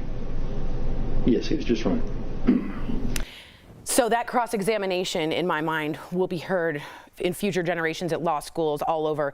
The words "he was just running" crumbles your entire case of saying you were feeling attacked. You said you weren't threatened on the stand. To me, this will be a different outcome. Al? I mean, maybe, but I mean, what if it's not? I mean, think about the through line that we have here, starting back with Trayvon Martin, going on through Kyle Rittenhouse to this case right now. Basically, you have people that armed themselves as vigilantes, went out, got themselves in the middle of something that they immediately couldn't handle, said, I felt like my life was in danger, and they killed somebody. And with the Trayvon Martin, we saw an exoneration. With the Kyle Rittenhouse, we've seen an exoneration. So we're starting to see the things fall in place where if you go start something with a gun and the other person is unarmed and you do kill them, all you have to do is say, I felt like my life was in danger. I mean, which is like, how can you prove that somebody, if you go home and Jordan jumps from behind the corner and goes, boo, and you go, oh my gosh. I mean, you probably for a brief second thought that was it. You were over. Yeah. So like everybody thinks that their life's going to be in danger all the time. So you can't prove that otherwise in court. And so I think that gives a lot of leeway to letting people walk after they've killed somebody. I think it's interesting, though, the judge has been, to me, less biased. What do you think about what will happen in the outcome of the Arbery case? Well, McMichael's trial, excuse me. Right. I have my hopes that they are found guilty, Right. as they should be found guilty. But also, it's like hope is such a weird thing, you know, because it's, I mean, I was saying earlier, like my younger brother came to town and I'm just like staring at him, like just really, and I feel like I've done that my entire life, is just stare at him, like hoping that he doesn't end up in a situation that he's not going to be able to visit for Thanksgiving. You know, like my brother is a prominently figured man, you know, like when he walks into a room, everyone notices him. Football player, like big guy. Right, and it's like, it's scary. It's just scary because, you know, you grow up and my dad would always say, you know, like life isn't fair, but you have to look out for yourself and protect one another. And it's like, I don't even know what to say anymore. Yeah. Like this trauma for the past year and a half has been unbearable. Yeah.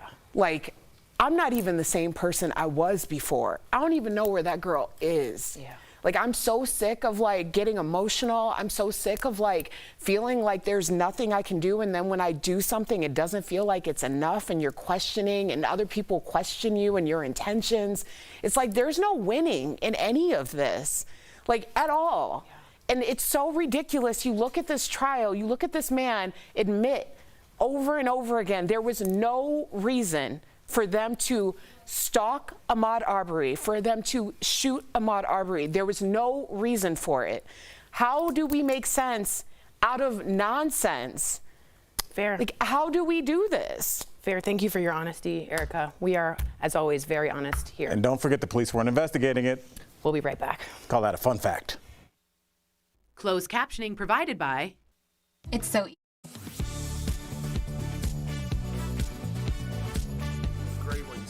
That was great, and I think for everybody that has feelings and a heart, they're all.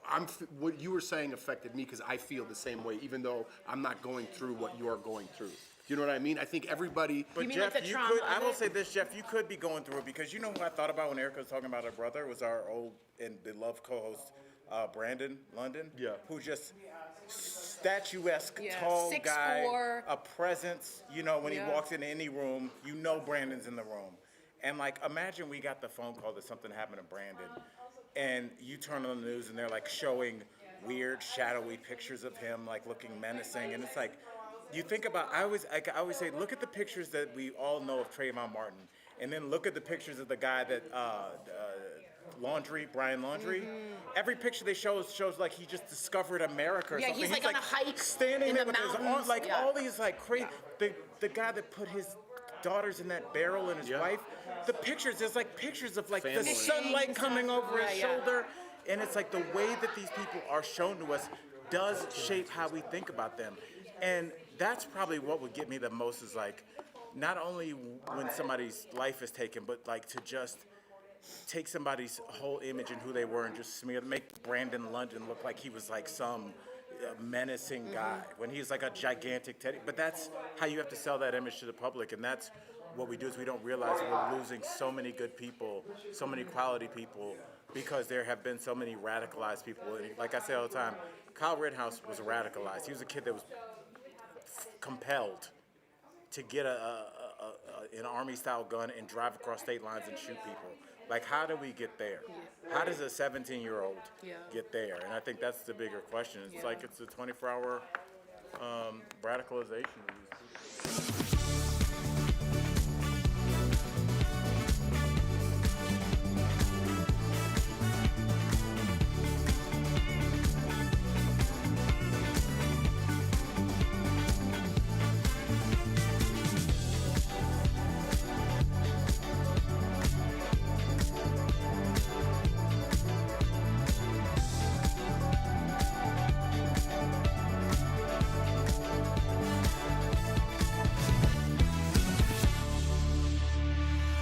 Welcome back, everyone. So let's just take a breath. We're going to change gears here.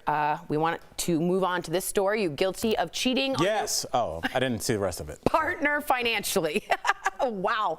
According to a poll from the National Endowment for Financial Education, 43% of adults with combined finances admitted they've committed a financial deception.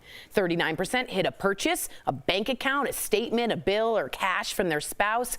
And 21% admitted to lying about their finances, debt, or how much they made. Are y'all financial liars? I have been in the past.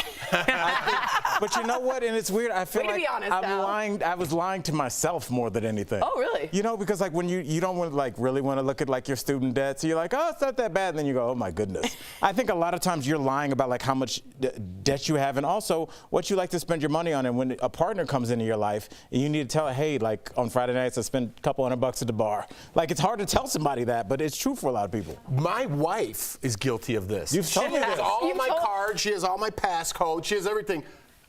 She's got an account. I don't know the code to get in there. I don't know how to. She's got cards I don't use. So our money is our money. Her money is her money. Yeah. Well, that's the way it is, right? My husband and I have everything set up. There's a transparency to everything, but we're definitely joint account. Our none your business accounts, which are separate. I love that. But then also when it comes to the credit cards, that gets a little murky because sometimes it's not that I'm trying to hide it. It's just I don't want him to know. Like, those are two different things. That's hiding it. It's not hiding it. I just don't want him to know. What is the difference between them? Because like I didn't hide it, I put it right in the paper shredder. Like, it's like I'll do these. I used to do these lunches, and I would go to like a nice lunch or whatever, and it's not that I was hiding it. I'm like, it's for me, and I don't want them to know. Like, if I'm gonna have a lunch by myself and I'm gonna eat nice or whatever, like, it's my business. None your business, right? Am I saying it right? It's none your business. It's none your business Sounds account. like a cute way to say hiding it. Yeah, it sure does. Coming up on DBL, we have a Ghostbuster. Yeah, we have a Ghostbuster here, okay? Yes. Star Ernie Hudson is here live. Does he believe in ghosts in real life? Stay with us.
Fuel when it's used when it needs the premium, it can cause engine damage and thereby void the vehicle warranty. He went on to explain if it happens once or twice, the vehicle's computer can correct it.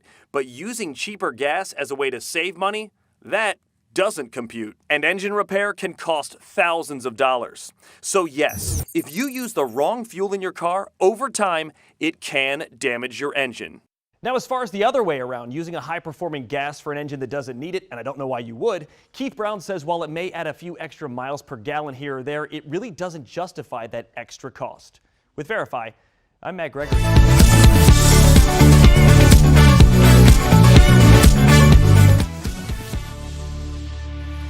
If you can recall, think back, your first time seeing the movie Ghostbusters. Ghostbusters! Ghostbusters! Sorry.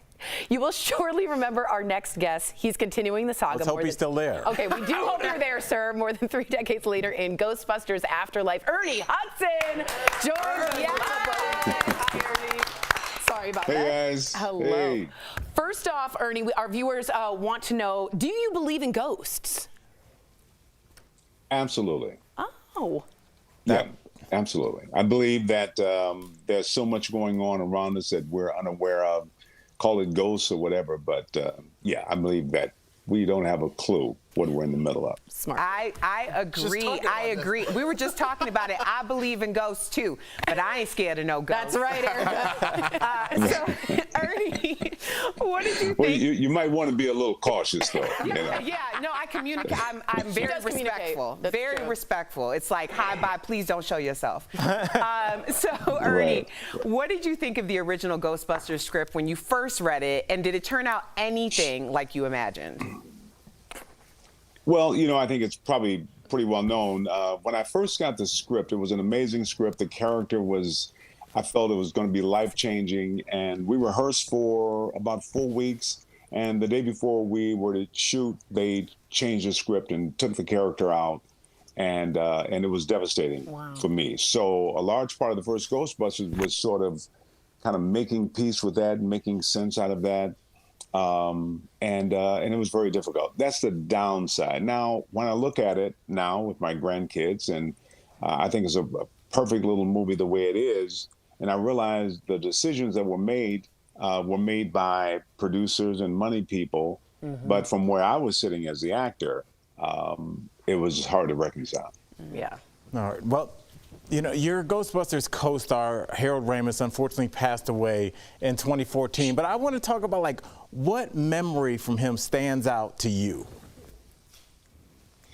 Well, when that happened, it was very, very difficult. I think it was hard to communicate with some of the powers that maybe felt a little guilty, so they weren't really speaking directly to my concerns. And Harold Ramis was a guy who was always available. Harold, I tell people, he was the glue that held it all together because there was a lot of things, you know, going on, a lot of personalities. But whenever there was anything, Harold was always the guy who sort of, you know, was always available to talk to. And I've given him a lot of credit for the longevity in my career just by the lessons and how he conducted himself on the set. It was, I consider him a really good friend. I learned a lot from him. Wow. That's beautiful.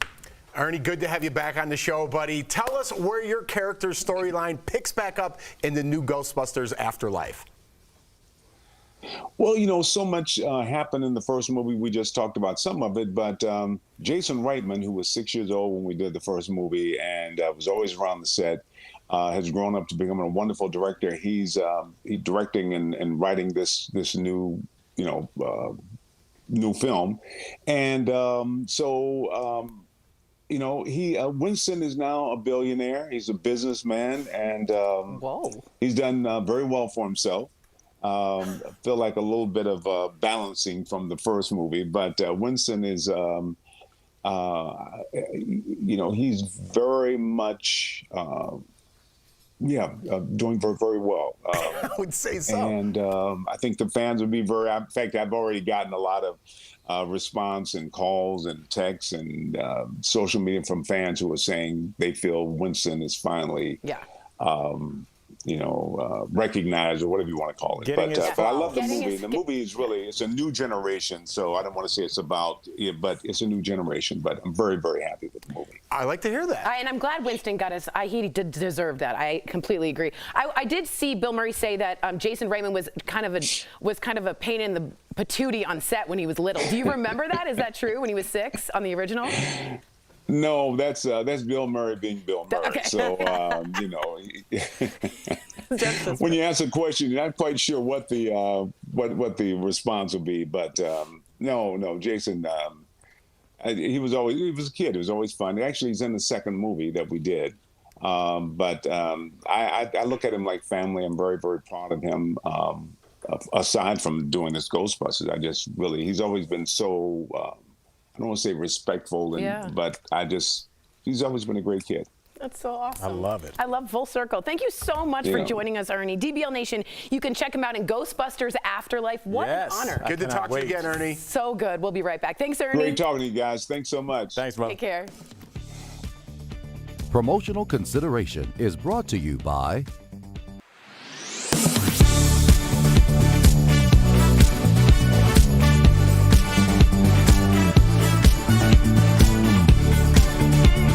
warning of a deadly parasite that enters the body through bare feet started popping up earlier this week on websites. Verified viewer Jane sent us these from the Steve Harvey Morning Show and a Los Angeles radio station and asked if it's something she really needs to worry about. So, let's verify. Is there a potentially deadly parasite that infects people through bare feet in the U.S.? Our sources are the Centers for Disease Control and Prevention, a professor at Baylor College of Medicine, and the American Society of Tropical Medicine and Hygiene. The parasite in the article is called a strongyloid, which lives in the soil that's contaminated by human feces. One of the more common ways for it to enter humans is when they walk barefoot through infected soil. The larva will penetrate the foot, either the sides of the foot or up all the way up on the ankle, and it'll burrow its way in. You don't even feel it because it's very microscopic or very small. From there, the CDC says the parasite settles in the GI tract where it reproduces. In many cases, the human host doesn't experience any symptoms. Doctors say the biggest risk is among people who are immunosuppressed. At its worst is when people get treated with steroid or become immunosuppressed for some reason, and then the parasite gets out of control and then can just really take over the body and cause people to get extremely ill and even die. Strongyloids are more common in impoverished areas with tropical climates. Within the U.S., researchers say it's present in the Appalachian region, Puerto Rico, and some parts of Texas. So, it's true. There is a potentially deadly parasite that infects people through bare feet in the U.S., although most people won't die from being infected. Doctors say strongyloids are not contagious, so you can't spread it to a family member or catch it at a swimming pool. You can only pick it up from contact with infected soil. With your Verify, I'm Brandon Lewis. The booster shot has been available to adults 65 and up since the end of September, but according to the CDC, only 36% of that group has received the extra dose. That has health officials concerned because protection from the vaccine doesn't last forever. Immunity wanes with every month that passes, and it's now been nearly a year since many folks got their first and second rounds. While many breakthrough cases are not severe, the risk is higher for older adults. They are more vulnerable to COVID and are more likely to be hospitalized from a breakthrough case. So how do we get them protected? Some doctors speculate that expanding eligibility for the booster may actually help. Many older adults may not even realize that they can get the booster right now. Dr. Anthony Fauci says authorizing the shot for all adults may help clear up confusion and convince more people to roll up their sleeves for a third time.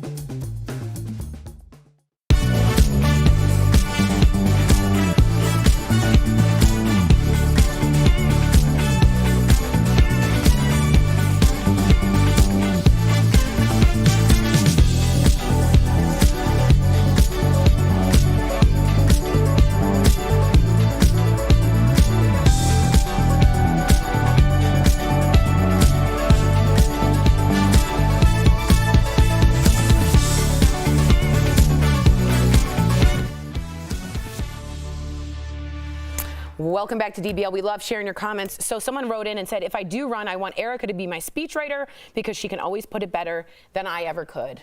Run where? run for office. Oh, that might have been important. If I go for a jog, I would like Erica with me. It was very opaque what you said. And they did ask I could be their campaign manager, so that's exciting. I don't think they put that. They did. I'll show you. They did. If you're leaving us, you can watch the second half of the show online. But if you are sticking around, you're way cooler. Here's what's coming up. Adele shares personal recordings of conversations with her son, and we want to know your thoughts on her decision to include them in the album. And Meghan Markle and Ellen DeGeneres team up for a stunt on the streets of LA. Wait till you see what they did.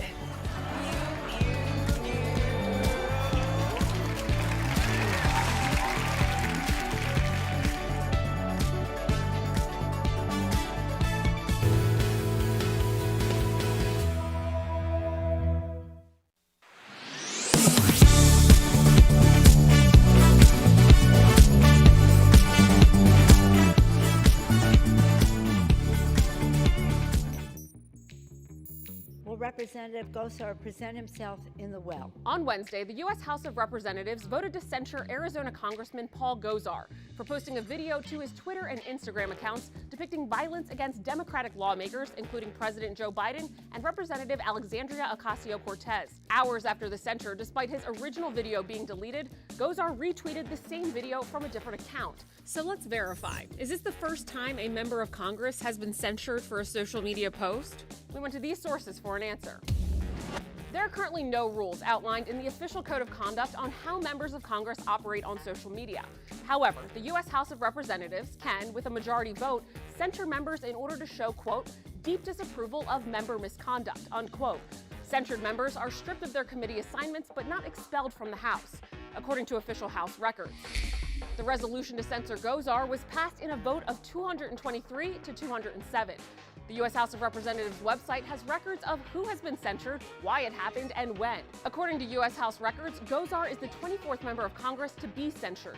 While his name has not been added to the list yet, records show no other members have been censured because of a social media post. So we can verify, yes, this is the first time a member of Congress has been censured for a social media post. With your Fast Fact, I'm Ariane Till.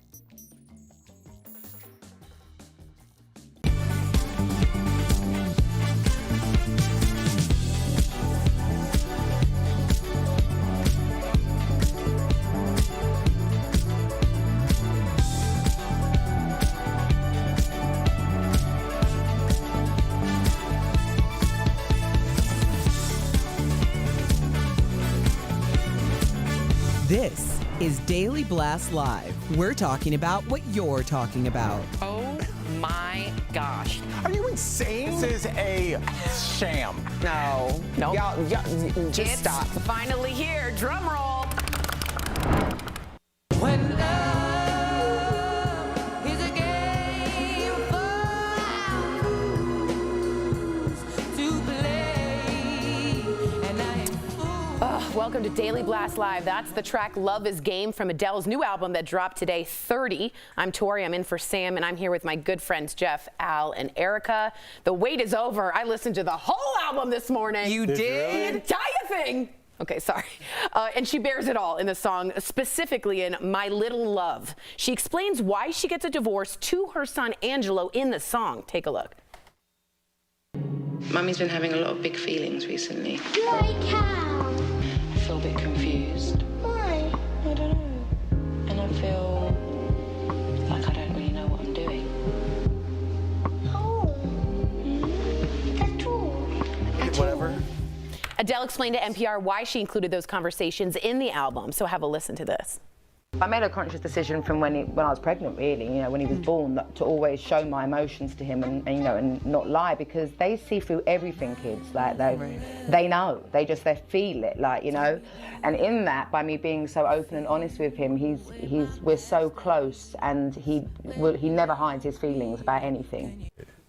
So we were just discussing here other artists. Tell them, Jeff. Sorry, you heard me talking when we were cutting back and forth. We're on TV, so talk to them. I know. I thought we were talking about Look at the Jay-Z's camera. album. He did something similar with his mom on there, and it kind of has like a same beat. But I was saying I like how Jay-Z did that. Right. I like how she's doing that, kind of like an interlude. Is that what you said? Yeah, That's exactly to what the it is. song. Yeah, it's cool. Beautifully said. So you like it. You don't think it's too much information to hear the sound, to be too vulnerable. Some people are saying, wow, that's a little too much to put on an album. Now, I'm not saying that, but I'm saying some people. People don't like Mother Teresa. Do you understand? We're split as a country. She's expressing her feelings as a person and what she went through. If you don't like it, don't listen to it. Right. Okay, fair. Do you think Fair? That's the only answer. I completely agree. I If you think don't it was like the beautiful. show, shut it off. Don't write me and my boss, you maniacs. That's our new promo. Yay!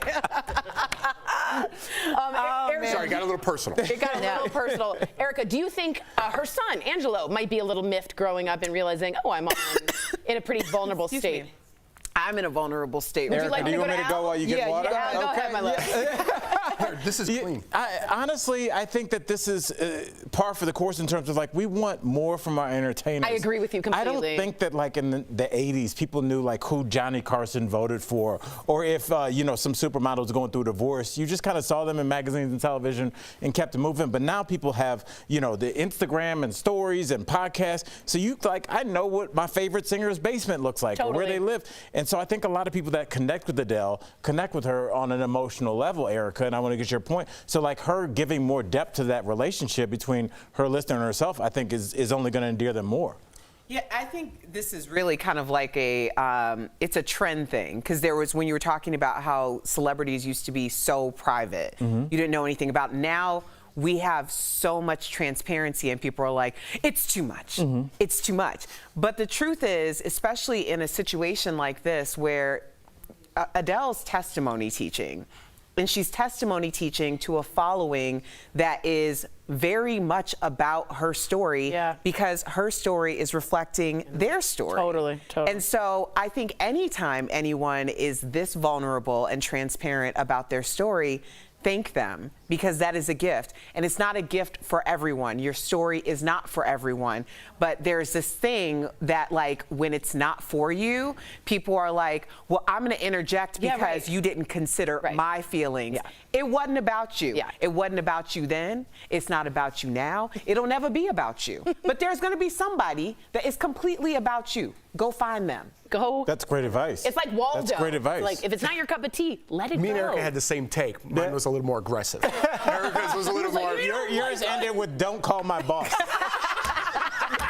Erica put a little bit better bow on it, but Erica's was like I a bumper appreciate where sticker. both y'all I came called from. It was like yours was a garbage can on fire. All right, we're getting more evidence that I can't believe I have to read this story. Pete Davidson and Kim K are for real. I owe you Can you all stop a and just say sandwich. Jeff and I were right? You were right. You were both right. Al, I mean, and if Jeff. y'all looking for that win, that is I mean, a serious hard stop. Sandwich is coming. I made a bet and I lost. Sandwiches are coming. In fact, I was going to get wings. King of wings. Ooh, I want that. Yesterday, we showed you this post of Kim and Pete wearing matching PJs. How cute, with Flavor Flav in Palm Springs and her mom, Kris Jenner. Now the two were spotted in Palm Springs holding hands. Okay? Kim was wearing sweatpants and Yeezy sneakers. So according to ET, Pete does make Kim laugh, but they're also connecting on a deeper level. Thoughts? Okay. I don't want to boast that we were right. You were right. Let's get to the point. What do you think about the Yeezys? I'm kind of like interested in that aspect of it. Wearing your ex-husband's sneakers on a date? Where are you at with that? maybe they were the shoes by the door. That's how I pick my shoes mostly. And no disrespect, but she has 1,010 million shoes. Yeah, and a lot of it's a conscious decision. Right, it's a deliberate, I know you do too, but it's a deliberate choice to put the Yeezys on, right? I would think so. That's where I'm at. I thought the same. It's a shot. Right? I mean, I can just say this because you guys are never going to get divorced, but if, God forbid, you and Anthony broke up, Erica, and then you're seen on a date with the next guy with a Canadian maple leaf on your teeth, like, of all the things that you could wear, you're telling me that wouldn't be a shot at my brother, Anthony? Absolutely. So, like, I think the shoes meant something. You know what's funny? When he was saying, I'm like, what is he going to say to you? Like, what example are you going to give? It would be a thing. And to know, Kim Kardashian knows, A, she's getting photographed top to bottom, and every piece of clothing will be discussed to a T. So she knew those Yeezys would get picked up. Well, that money's also going in her their kids' pockets as well. Yeah. That is true. Yeah. But I still think they were just the shoes by the door. All right. Yeah. All right, let's get to this. Meghan Markle, I think this is so interesting. She made a surprise appearance on Ellen yesterday, and she pranked a bunch of vendors outside the studio while Ellen spoke to her through an earpiece, which she's done before in segments. But some British media outlets called the stunt cringy. So we want you to be the judge. Take a look. Let me try something real hot. Let me try something real hot. Okay. Mommy wants some heat. Mommy wants some heat. There you go. Like a chipmunk. Mommy needs some milk. Oh, give me my milk. Thank goodness. Okay, now drink it.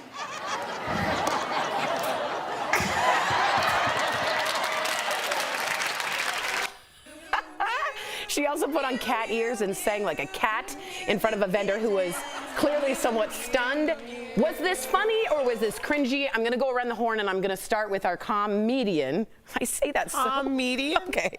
I apologize. I thought it was hilarious. Go ahead. I don't know if we can still do the segment after comedy. Okay, we're fine to move on. Very strange. You know, I liked it, but I'm going to say that I get other people that look at her in a certain position and think that that's undignified. But I thought it was she's great. Not a princess anymore. But people can't unsee that. That's who they thought she was. She's an actress. Listen. In Suits. She's funny. Sorry. Am I next? Yeah, sorry. Do I have an intro? And now for Jeffrey, come on down. He's not a comedian. No, I'm all for this. You know what I mean? Everyone wants to hate on Meghan Markle. This is a fun side of Meghan Markle. Like it, enjoy it, right? Totally agree. When Ellen does this with Dennis Quaid, it's hilarious. Meghan Markle was hilarious. Can you just say she's hilarious? Right. I mean, come on, She's everybody. got timing. She's an actress. What do you think? Well, y'all know what I think. I'm riding hard for my girl Meghan Yeah, you Markle, are. okay? People who have something to say about it, we won't even name said people because joy is not something that is fundamentally in everyone. I am so sick of people not being able to be the totality of a person. This is a full person. Meghan Markle has had a very trying few years, something that most of us will never understand. And the fact that she is on Ellen just living her best life and being light and airy and the totality of who she is, I am here for it. May we all be the totality of a person because all of this misery, y'all are bumming me the hell out. Bumming me out. You want to respond? I get it, but very quickly, there are positions that people are put in. So, like, if somebody saw, like, a former president, like Obama, doing, like, a weird skit where he was wearing a chipmunk costume, somebody might be like, you are the most powerful person in the world. I don't want to see you in that position. I'm not saying that's how I feel, but I'm just saying some people would feel like that. Right, but why do you feel that way? Like, what difference does it make in your life? Like, does it change your mortgage payment? No. Does it change if you have to pay your car note or not? It doesn't change anything. Erica, it's like because everybody needs to believe in something. And for some people, it's the presidency. Some people, it's the monarchy. Some people, it's Beyonce. People believe in whatever structure you believe in. And when you see that person you've put on a pedestal in a position where they look kind of silly, it throws you off because it throws off your sense of meaning, your sense of other. I don't know why anybody would want a one-dimensional person. I'd rather see them acting like a person. I would too. I'm just saying some people want you one-dimensional. Yeah. Interesting. All right, coming up on DBL, Marie Osmond, and she is 3D, everyone. That's She's here right. live. We're getting a sneak peek at her upcoming Christmas tour. Don't go away. Closed captioning provided by. As someone.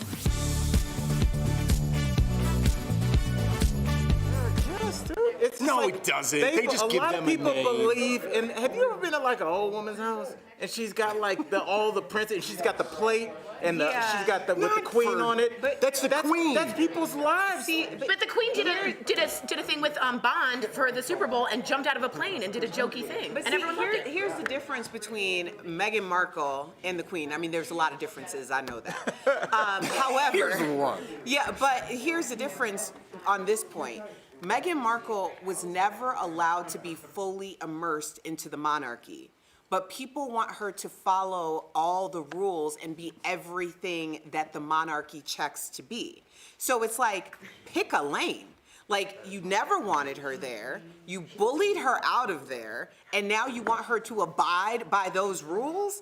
That is like the epitome of privilege and also just a nuance that I cannot even understand. It's ridiculous. So it's almost like Oh, she was a princess. First of all, she was never a princess. She wasn't even given that title. Her child was never given an official title. It's like you want her to act as if she was a princess. Before that, she was an actress. It's like being from Chicago, living in San Diego for 3 months, and somebody asks you, where are you from? And you say San Diego. No, that's just where you were last time. Like, you know, it's Dang. just ridiculous.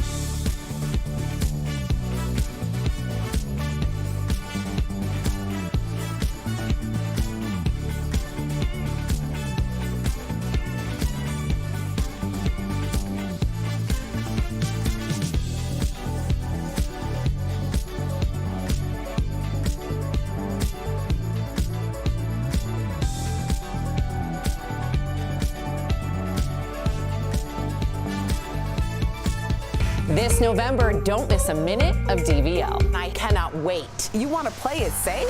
Nah, girl, we want to know. You don't feel like that's a little bit weird? No. I got to agree with Tori here. Hey, stop. I don't want to hear it. Here's how I feel. Okay, stop. I know. You mean like hooligans? Is the hooligan problem under control? There's no such thing as ghosts. I'm talking about. We're off to a good start. DBL is always all new every day.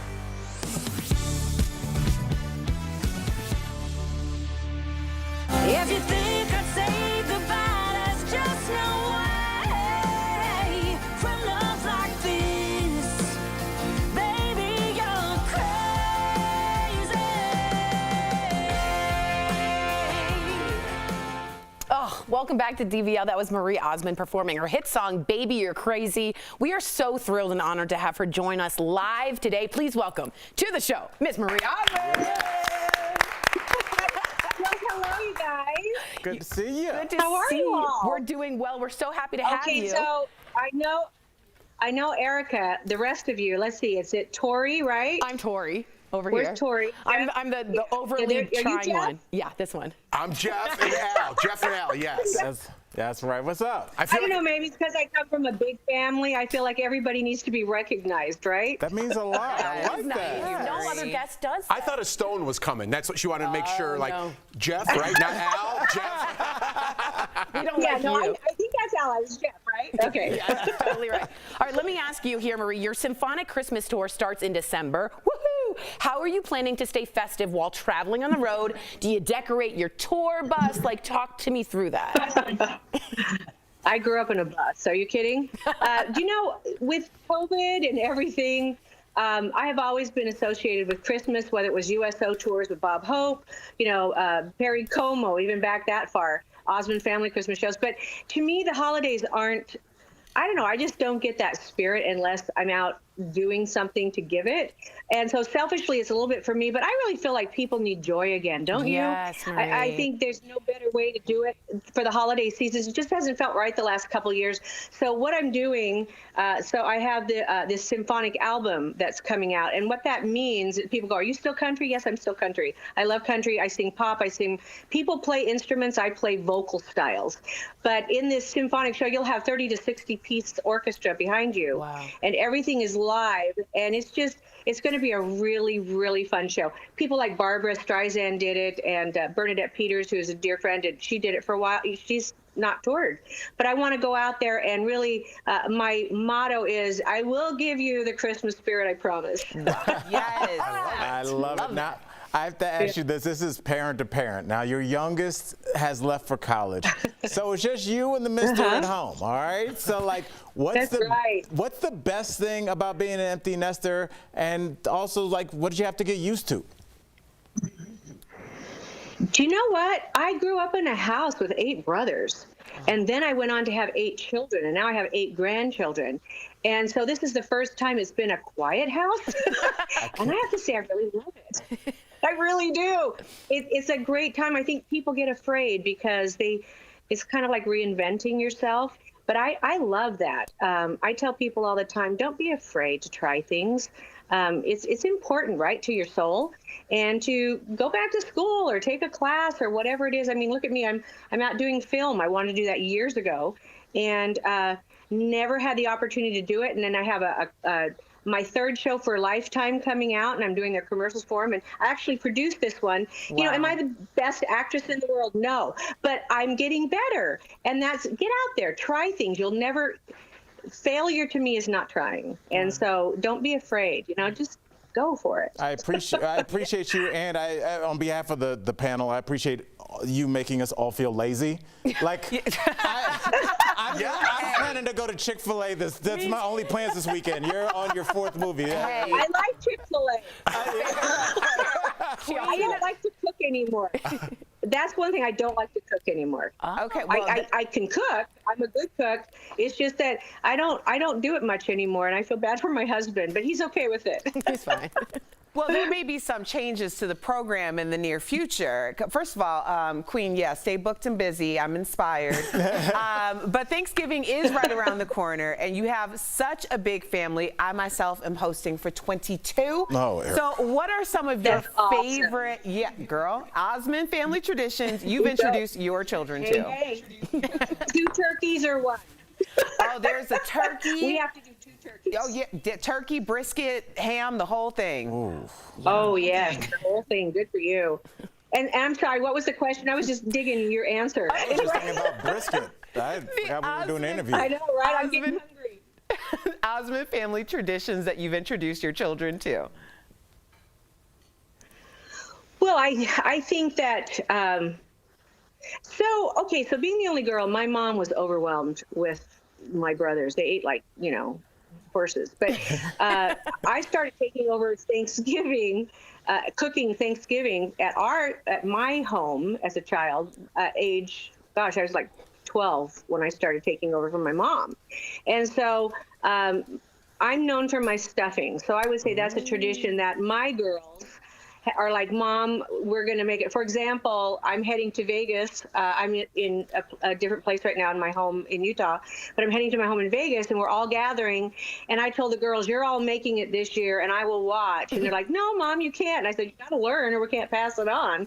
And so, because I don't have a recipe. It's all done by taste. Nice. Ooh, I love it. You know, those are traditions, if that's what you mean. Before we go, I want to talk about your new album, Unexpected, before we run out of time here. What makes it so unexpected? Marie, tell us a little bit about it. Well, my oldest brother, Verl, was here. I played him one of the songs, and he didn't know it was me, and I loved that. I sing opera. I spent 20 years, when I did Sound of Music, or King and I on Broadway, I was told that I could sing legit soprano and opera, and I was like, shut up. And so I've been working on it. So we have songs in there like, you know, Nessun Dorma. I have songs from, like, On My Own from Les Mis. Oh, love that. Lascia, Nella Fantasia, and not just opera, but other great American songbook, just wonderful things. I was Rodgers and Hammerstein's girl, like I said, and their favorite song was If I Loved You from Carousel, so that's on there. Wow. But you'll hear that but this full symphony is what's so incredible. And it's a 17 song. I couldn't decide where to stop, so I just kept adding songs to it.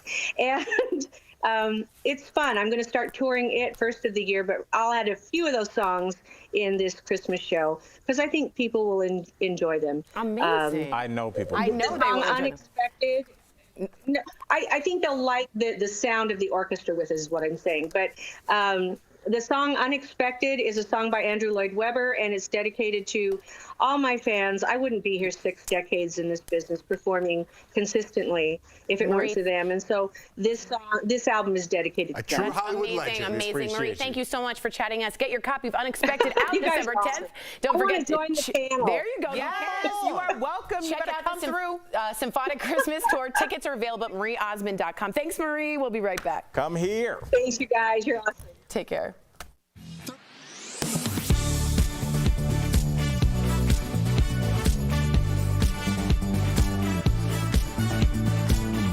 Everywhere you look, gas prices are up, and if it feels historic, it is. According to fuel analyst watchdog GasBuddy, the prices at the pump have reached a 7-year high. With gas prices rising, it may be tempting to swap out that premium gas you've been paying for and use the cheaper unleaded.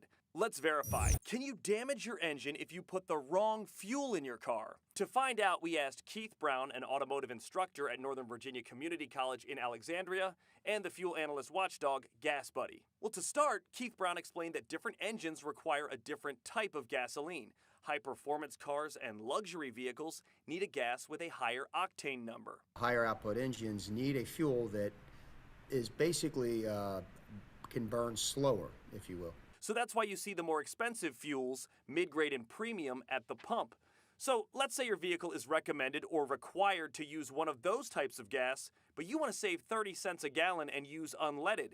Keith Brown says, if a vehicle is operated for extended periods of time on a regular fuel when it's used when it needs the premium, it can cause engine damage and thereby void the vehicle warranty. He went on to explain if it happens once or twice, the vehicle's computer can correct it. But using cheaper gas as a way to save money, that doesn't compute. And engine repair can cost thousands of dollars. So yes, if you use the wrong fuel in your car, over time, it can damage your engine. Now, as far as the other way around, using a high-performing gas for an engine that doesn't need it, and I don't know why you would, Keith Brown says while it may add a few extra miles per gallon here or there, it really doesn't justify that extra cost. With Verify, I'm Matt Gregory.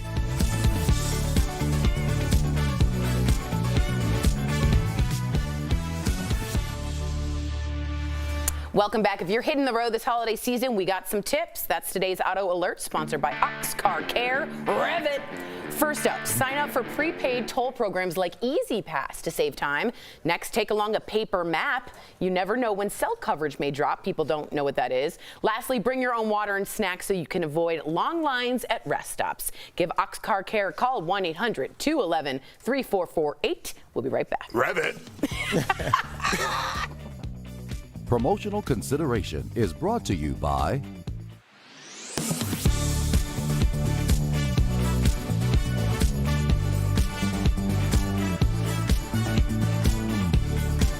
Headlines warning of a deadly parasite that enters the body through bare feet started popping up earlier this week on websites.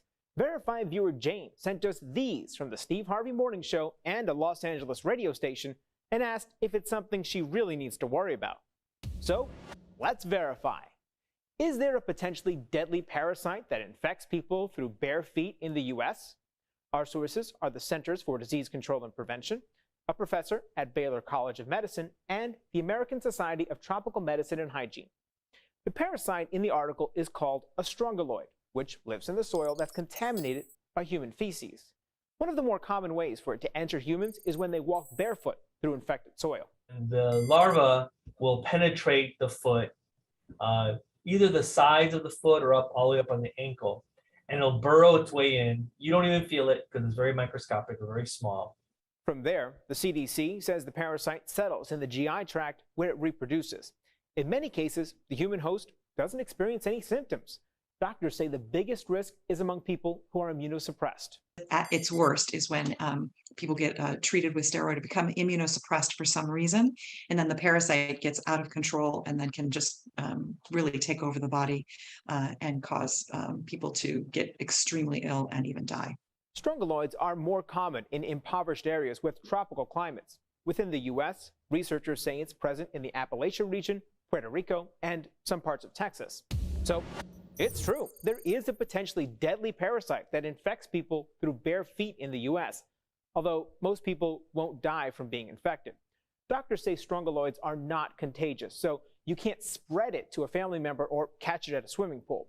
You can only pick it up from contact with infected soil. With your Verify, I'm Brandon Lewis. The booster shot has been available to adults 65 and up since the end of September, but according to the CDC, only 36% of that group has received the extra dose. That has health officials concerned because protection from the vaccine doesn't last forever. Immunity wanes with every month that passes, and it's now been nearly a year since many folks got their first and second rounds. While many breakthrough cases are not severe, the risk is higher for older adults. They are more vulnerable to COVID and are more likely to be hospitalized from a breakthrough case. So how do we get them protected? Some doctors speculate that expanding eligibility for the booster may actually help. Many older adults may not even realize that they can get the booster right now. Dr. Anthony Fauci says authorizing the shot for all adults may help clear up confusion and convince more people to roll up their sleeves for a third time.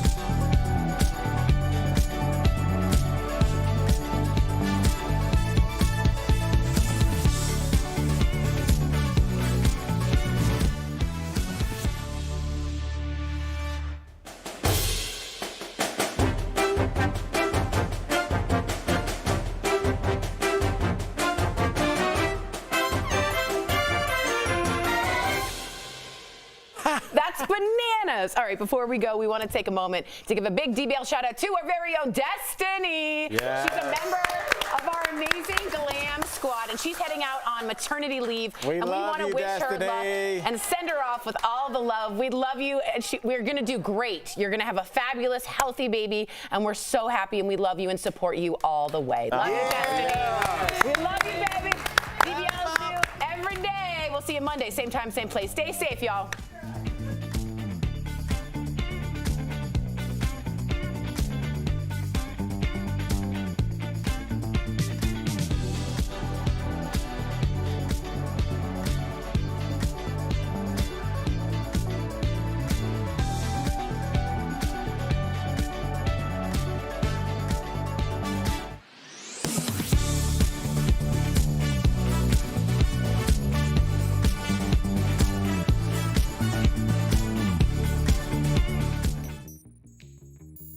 Representative Gosar present himself in the well. On Wednesday, the U.S. House of Representatives voted to censure Arizona Congressman Paul Gosar for posting a video to his Twitter and Instagram accounts depicting violence against Democratic lawmakers, including President Joe Biden and Representative Alexandria Ocasio-Cortez. Hours after the censure, despite his original video being deleted, Gosar retweeted the same video from a different account. So let's verify. Is this the first time a member of Congress has been censured for a social media post? We went to these sources for an answer. There are currently no rules outlined in the official code of conduct on how members of Congress operate on social media. However, the U.S. House of Representatives can, with a majority vote, censure members in order to show, quote, deep disapproval of member misconduct, unquote. Censured members are stripped of their committee assignments but not expelled from the House, according to official House records. The resolution to censor Gosar was passed in a vote of 223 to 207. The U.S. House of Representatives website has records of who has been censured, why it happened, and when. According to U.S. House records, Gosar is the 24th member of Congress to be censured. While his name has not been added to the list yet, records show no other members have been censured because of a social media post. So we can verify, yes, this is the first time a member of Congress has been censured for a social media post. With your Fast Fact, I'm Ariane Till.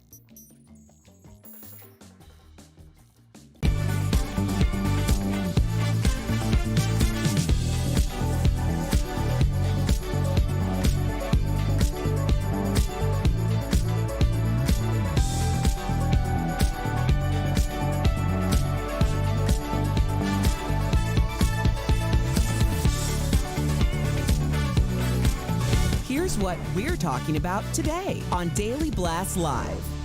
The man who shot and killed Ahmaud Arbery admits he was not threatened before the altercation. Did his self-defense claim crumble on the stand? Have you ever hidden money or lied about your finances to a partner? Why almost half of adults admit to financial infidelity. Adele shares the moment she told her son about her divorce on her new album. Mummy's been having a lot of big feelings recently. Was this too personal? And in just minutes, Marie Osmond and Ernie Hudson will be here live. Oh my gosh. Are you insane? This is a sham. No. No. Y'all, just stop. Finally here, drum roll. Welcome to DBL. It's Friday, November 19th. I'm Tori in for Sam today, and I'm here with my good friends Al, Jeff, Erica. Let's get straight to it. We have a big update for you on the Kyle Rittenhouse trial. The jury came back with a verdict and found him not guilty on all counts in the shooting of 3 men, 2 fatally during a night of unrest in Kenosha, Wisconsin in August of 2020. Here is Kyle reacting to the news. Take a look. As to the 5th count of the information, Gage Grosskreutz, we the jury find the defendant, Kyle H. Rittenhouse, not guilty. Members of the jury, are these your unanimous verdicts? Is there anyone who does not agree with the verdicts as read? Would you wish the jury polled? No. Okay. Okay, folks, your job is done. You were a wonderful jury to work with. You were punctual. You were attentive. Okay. A lot of people writing in, I expected this, I expected this, I expected this. Whether or not we expected it, now we're dealing with it. Al, what's your first reaction? I mean, it is what it is, Tori. I mean, we kind of all saw this coming, I think. I didn't see a lot of like surprise from you guys, even though we knew kind of before the show started. Kyle Rittenhouse, and I said this months ago, is going to be the face of the new alt-right because he embodies everything that the Republican agenda is. It's a young, aggrieved white male taking up arms and doing what the law can't or won't or should not, whatever, however you look at it. But it's not about Kyle Rittenhouse. Kyle Rittenhouse is just some dude from Wisconsin. What he represents is millions of dollars in campaign funds, millions of dollars of like having him come speak at your event, having him be the face of your event, the thing that how much money was poured into his defense fund. He represents so much to so many people that it's not about Kyle Rittenhouse. This could be anybody. It's just that he is a young white guy that did what he felt like he needed to do, and he got away with it. He is going to be one of the pivotal figures, I believe, moving forward in terms of how we look at race and aggrievement in that. Speaking of that, just to interject real quick, Congressman Matt Gaetz has said he will hire him or wants to hire him as an intern. Of course. In the Congress. So that's an interesting point. That's so interesting. How many things came out in the trial that made him qualified for a position like that? That's fair. That's fair. I'm generally, if you're looking for an intern, there's some qualities about this person in terms of like, I didn't see anything about his work ethic. I didn't see anything about his experience in politics or policy. This case was tried on revisionist history. Everything about the key moments of this case, the idea that, you know, his shirt couldn't be, or the picture with his shirt, with him posing and looking very unapologetic with fans. Those pictures weren't allowed in. Key evidence weren't allowed in. Saying I'm going to shoot somebody wasn't allowed in by the judge. The judge. I'm looking at the mom. So what responsibility does she bear for driving her child over state lines with a semi-automatic weapon? Can she still face charges? Because at this point, it does seem as though there's something at least there for her. And there's some people who are saying that he told his mom one thing and his dad another. Again, the dad lives in Kenosha and he might have been lying about that. Another key point, Jeff, I want to bring up that's really important is the judge's decision to not allow his words, I'm going to go shoot somebody, in. So this jury never heard that. They just saw because he felt that was irrelevant to the case. What do you think?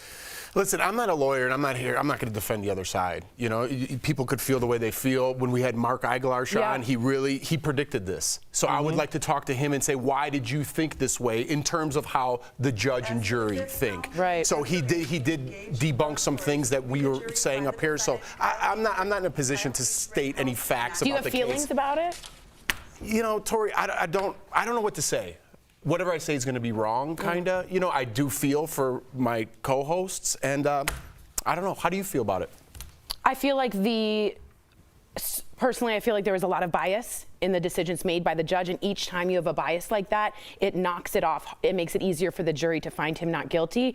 I think not including the words, I'm going to go shoot somebody, was a judge's decision. Had they heard those words from Kyle Rittenhouse before he went and shot 3 people, there might have been a difference. But again, to that judge, that was not relevant to what he went and did. And I disagree with that fundamentally. Well, we'll see where this goes, because don't forget there's also an element to this where, you know, there's a freedom to assemble that's in the Constitution, so you can't really legally break that up, even though we did see that. But now, what are you incentivized? What are you doing now? You're now incentivizing people that are not police officers to, if there's a protest that they don't like, you can go break it up with a gun. You can bring a there semi-automatic is precedent now. This is not law enforcement now. You're now giving the biggest dog whistle ever that if somebody's protesting something and you don't like it, maybe you should get your gun and go down there, and whatever happens, we got your back in court. Maybe they're not even protesting. Maybe it's just large crowds. I mean, do we not see how close all of this is? Right. School shootings, mass shootings at concerts, big group events, like all control it. Yeah, I mean, the door is wide open. Wow. The door is wide open. Wow. All right. We've also been following another big trial. Stay with us on this. Of the 3 men accused of killing Ahmaud Arbery in Georgia, the defense rested its case yesterday, and we want you to check out this clip. It's of a cross-examination of this man, Travis McMichael. Remember, he is the one who fatally shot Arbery, claiming it was self-defense. Take a look. And at this point in time, when you first see him on Burford, he's not reaching into his pockets. No, ma'am. Not running, no, ma'am. And he never yelled at you guys. No, ma'am. Never threatened you at all. No, ma'am. Didn't brandish any weapons. No, ma'am. Didn't pull out any guns. No, ma'am. Didn't pull out any knife. No, ma'am. Never reached for anything, did he? No. He just ran. Yes, he was just running. So that cross-examination, in my mind, will be heard in future generations at law schools all over. The words "he was just running" crumbles your entire case of saying you were feeling attacked. You said you weren't threatened on the stand. To me, this will be a different outcome. Al? I mean, maybe, but I mean, what if it's not? I mean, think about the through line that we have here, starting back with Trayvon Martin, going on through Kyle Rittenhouse to this case right now.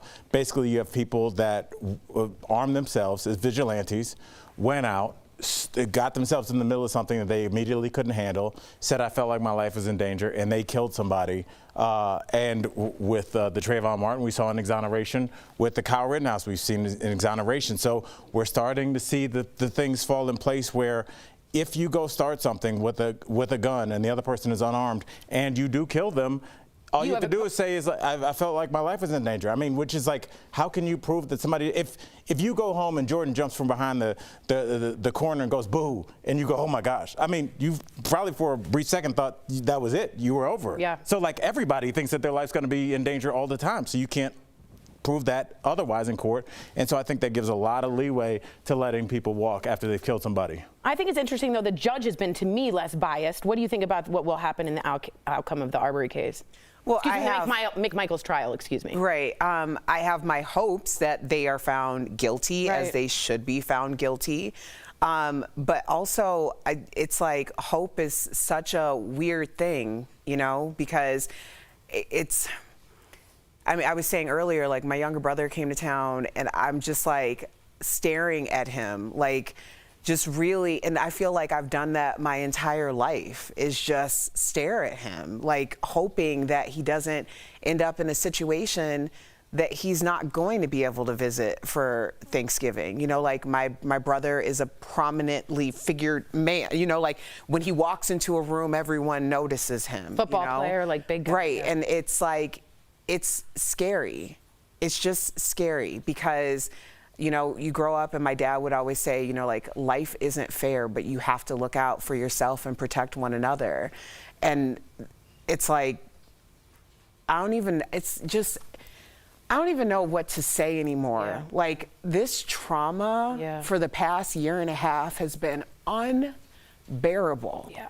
Like, I'm not even the same person I was before. I don't even know where that girl is. Yeah. Like, I'm so sick of like getting emotional. I'm so sick of like feeling like there's nothing I can do. And then when I do something, it doesn't feel like it's enough and you're questioning and other people question you and your intentions. It's like, there's no winning in any of this, like at all. Yeah. And it's so ridiculous. You look at this trial, you look at this man admit over and over again, there was no reason for them to stalk Ahmaud Arbery, for them to shoot Ahmaud Arbery. There was no reason for it. How do we make sense out of nonsense? Fair. Like, how do we do this? Fair. Thank you for your honesty, Erica. We are, as always, very honest here. And don't forget the police weren't investigating it. We'll be right back. Call that a fun fact. Closed captioning provided by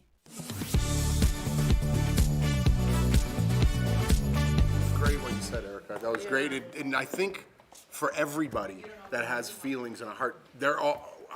What you were saying affected me because I feel the same way, even though I'm not going through what you're going through. Do you know what I mean? I think everybody. But Jeff, like you could. I will say this, Jeff. You could be going through it because you know who I thought about when Erica was talking about her brother was our old and beloved co-host Brandon London. Yeah. Who's just statuesque, tall 6'4". guy, a presence. You know, when he walks into any room, you know Brandon's in the room.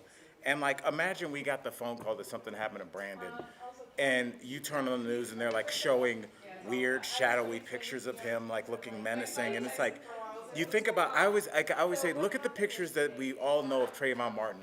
And then look at the pictures of the guy that, Brian Laundrie. Mm-hmm. Every picture they shows like he just discovered America or something. He's like on a hike standing in there the with mountains. his arms, like all these like crazy, the guy that put his daughters in that barrel and his wife, the pictures, there's like pictures of like the sunlight coming over his shoulder.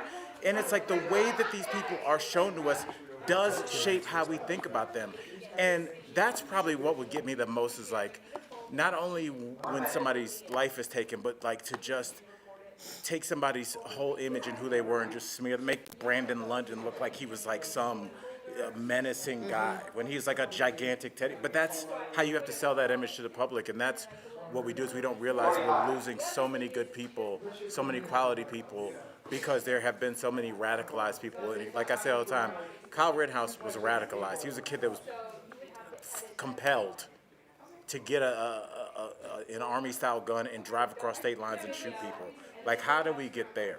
How does a 17-year-old get there? And I think that's the bigger question. It's like it's a 24-hour radicalization of these people.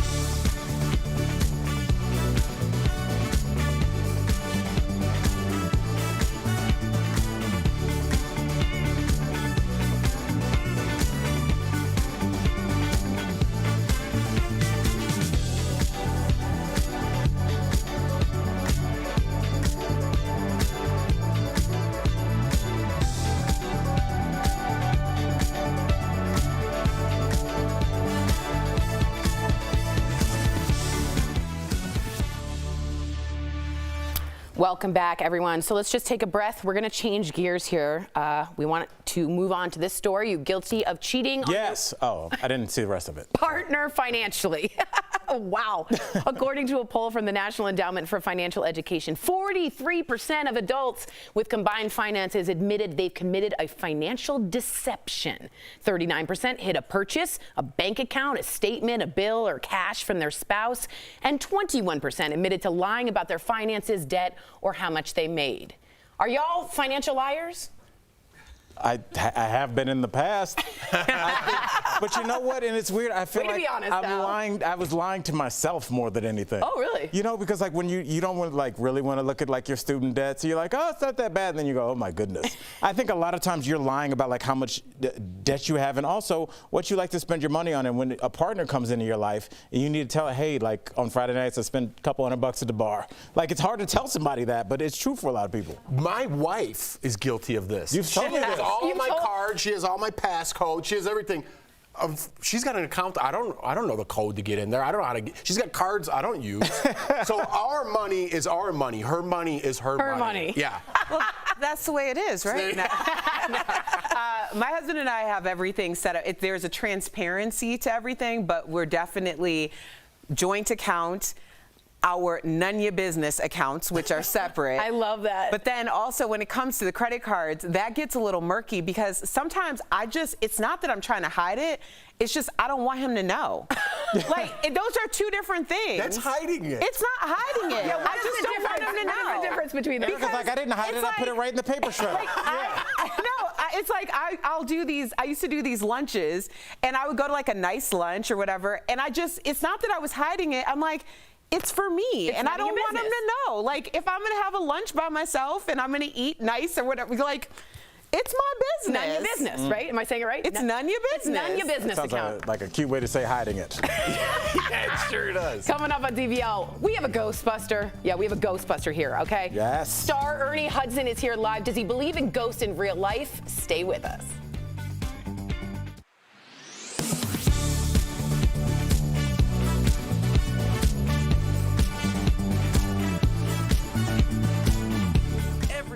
look, gas prices are up, and if it feels historic, it is. According to fuel analyst watchdog Gas Buddy, the prices at the pump have reached a 7-year high. With gas prices rising, it may be tempting to swap out that premium gas you've been paying for and use the cheaper unleaded. Let's verify. Can you damage your engine if you put the wrong fuel in your car? To find out, we asked Keith Brown, an automotive instructor at Northern Virginia Community College in Alexandria, and the fuel analyst watchdog, Gas Buddy. Well, to start, Keith Brown explained that different engines require a different type of gasoline. High-performance cars and luxury vehicles need a gas with a higher octane number. Higher output engines need a fuel that is basically can burn slower, if you will. So that's why you see the more expensive fuels, mid-grade and premium, at the pump. So let's say your vehicle is recommended or required to use one of those types of gas, but you want to save 30 cents a gallon and use unleaded. Keith Brown says, if a vehicle is operated for extended periods of time on a regular fuel when it's when it needs the premium, it can cause engine damage and thereby void the vehicle warranty. He went on to explain if it happens once or twice, the vehicle's computer can correct it. But using cheaper gas as a way to save money, that doesn't compute. And engine repair can cost thousands of dollars. So yes, if you use the wrong fuel in your car, over time, it can damage your engine.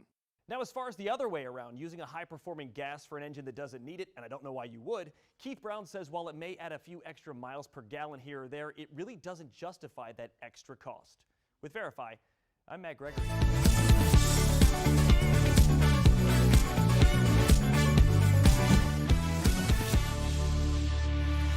If you can recall, think back, your first time seeing the movie Ghostbusters. Ghostbusters! Ghostbusters! Sorry. You will surely remember our next guest. He's continuing the saga. Let's hope he's still there. Okay, we do hope you're there, sir. More than 3 decades later in Ghostbusters Afterlife, Ernie Hudson joins us. Hi, Ernie. Sorry about that. Hey, guys. Hello. Hey. First off, Ernie, our viewers want to know, do you believe in ghosts? Absolutely. Oh. Yeah, absolutely. I believe that there's so much going on around us that we're unaware of. Call it ghosts or whatever, but yeah, I believe that we don't have a clue what we're in the middle of. Smart. I agree. I agree. We were just talking about it. I believe in ghosts too, but I ain't scared of no ghosts. That's right, Erica. So, Ernie, what did you think? Well, you might want to be a little cautious, though. You know? Yeah, no, I communicate. I'm very respectful. Very respectful. It's like, hi, bye, please don't show yourself. So, Ernie, what did you think of the original Ghostbusters script when you first read it, and did it turn out anything like you imagined? Well, you know, I think it's probably pretty well known. When I first got the script, it was an amazing script. The character was, I felt it was going to be life-changing, and we rehearsed for about 4 weeks, and the day before we were to shoot, they changed the script and took the character out, and it was devastating for me. So a large part of the first Ghostbusters was sort of kind of making peace with that, making sense out of that. And it was very difficult. That's the downside. Now, when I look at it now with my grandkids, and I think it's a perfect little movie the way it is, and I realize the decisions that were made by producers and money people, but from where I was sitting as the actor, it was hard to reconcile. Yeah. All right. Well, you know, your Ghostbusters co-star, Harold Ramis, unfortunately passed away in 2014. But I want to talk about, like, what memory from him stands out to you? Well, when that happened, it was very, very difficult. I think it was hard to communicate with some of the powers that maybe felt a little guilty, so they weren't really speaking directly to my concerns. And Harold Ramis was a guy who was always available. Harold, I tell people, he was the glue that held it all together because there was a lot of things, you know, going on, a lot of personalities. But whenever there was anything, Harold was always the guy who sort of, you know, was always available to talk to.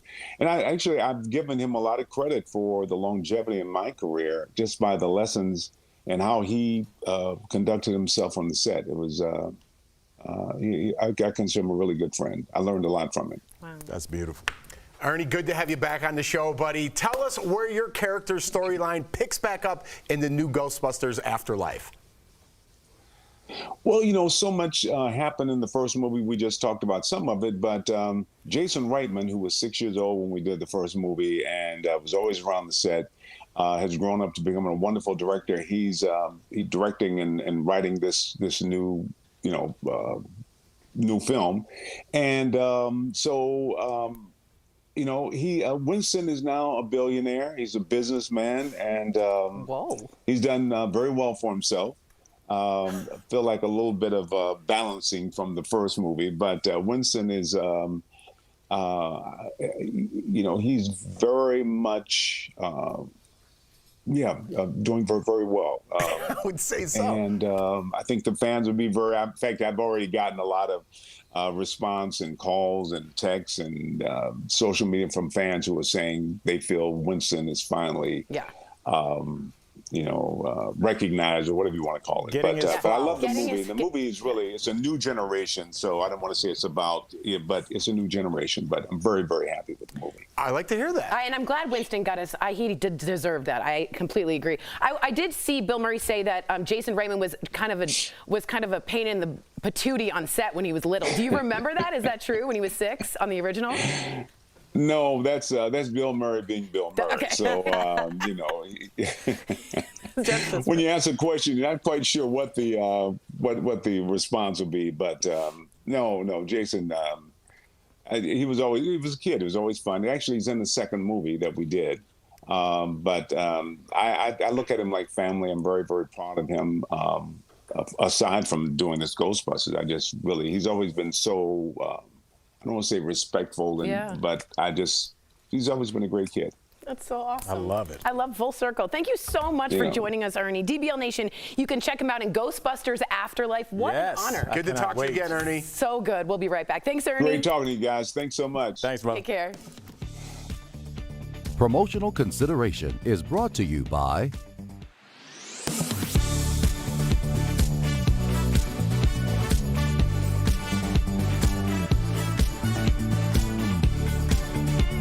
Warning of a deadly parasite that enters the body through bare feet started popping up earlier this week on websites. Verified viewer Jane sent us these from the Steve Harvey Morning Show and a Los Angeles radio station and asked if it's something she really needs to worry about. So, let's verify. Is there a potentially deadly parasite that infects people through bare feet in the U.S.? Our sources are the Centers for Disease Control and Prevention, a professor at Baylor College of Medicine, and the American Society of Tropical Medicine and Hygiene. The parasite in the article is called a strongyloid, which lives in the soil that's contaminated by human feces. One of the more common ways for it to enter humans is when they walk barefoot through infected soil. The larva will penetrate the foot, either the sides of the foot or up all the way up on the ankle, and it'll burrow its way in. You don't even feel it because it's very microscopic or very small. From there, the CDC says the parasite settles in the GI tract where it reproduces. In many cases, the human host doesn't experience any symptoms. Doctors say the biggest risk is among people who are immunosuppressed.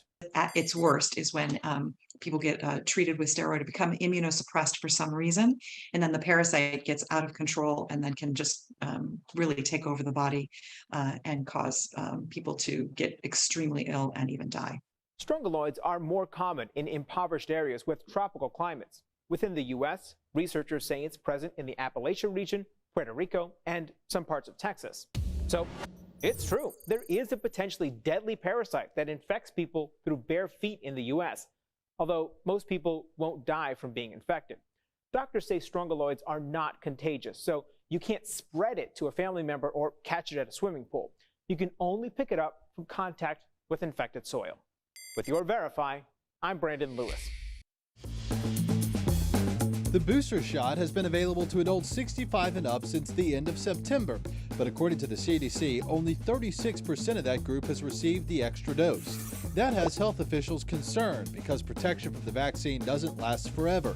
Immunity wanes with every month that passes, and it's now been nearly a year since many folks got their first and second rounds. While many breakthrough cases are not severe, the risk is higher for older adults. They are more vulnerable to COVID and are more likely to be hospitalized from a breakthrough case. So how do we get them protected? Some doctors speculate that expanding eligibility for the booster may actually help. Many older adults may not even realize that they can get the booster right now. Dr. Anthony Fauci says authorizing the shot for all adults may help clear up confusion and convince more people to roll up their sleeves for a third time.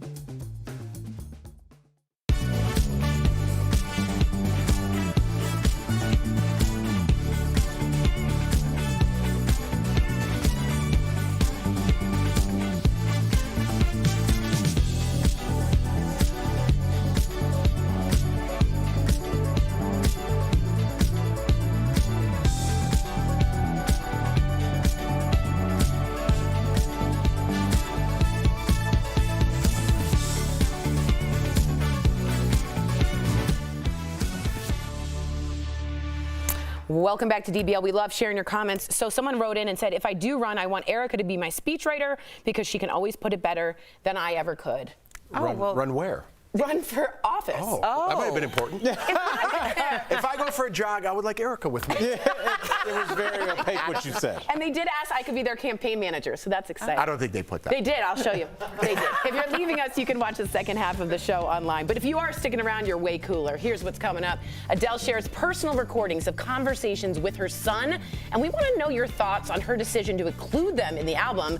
And Meghan Markle and Ellen DeGeneres team up for a stunt on the streets of LA. Wait till you see what they did.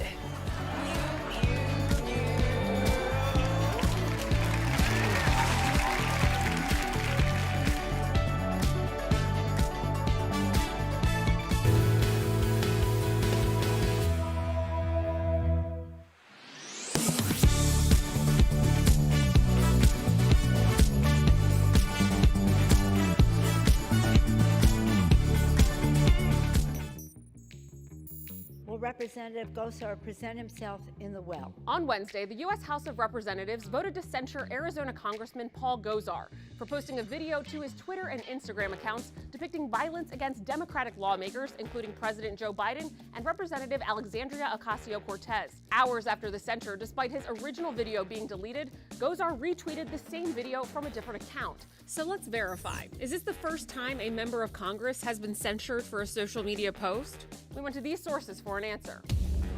There are currently no rules outlined in the official code of conduct on how members of Congress operate on social media.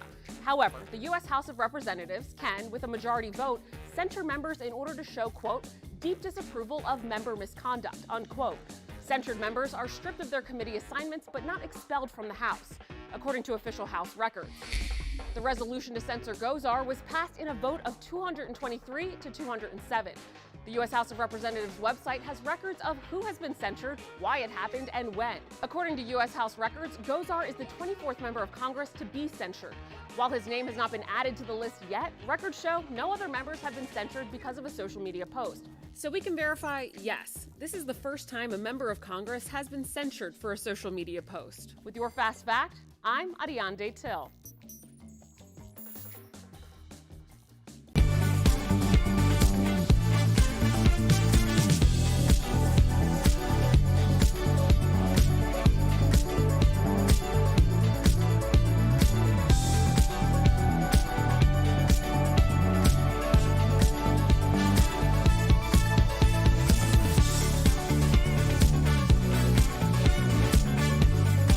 This is Daily Blast Live. We're talking about what you're talking about. Oh my gosh. Are you insane? This is a sham. No. No. Y'all, just it's stop. Finally here. Drum roll.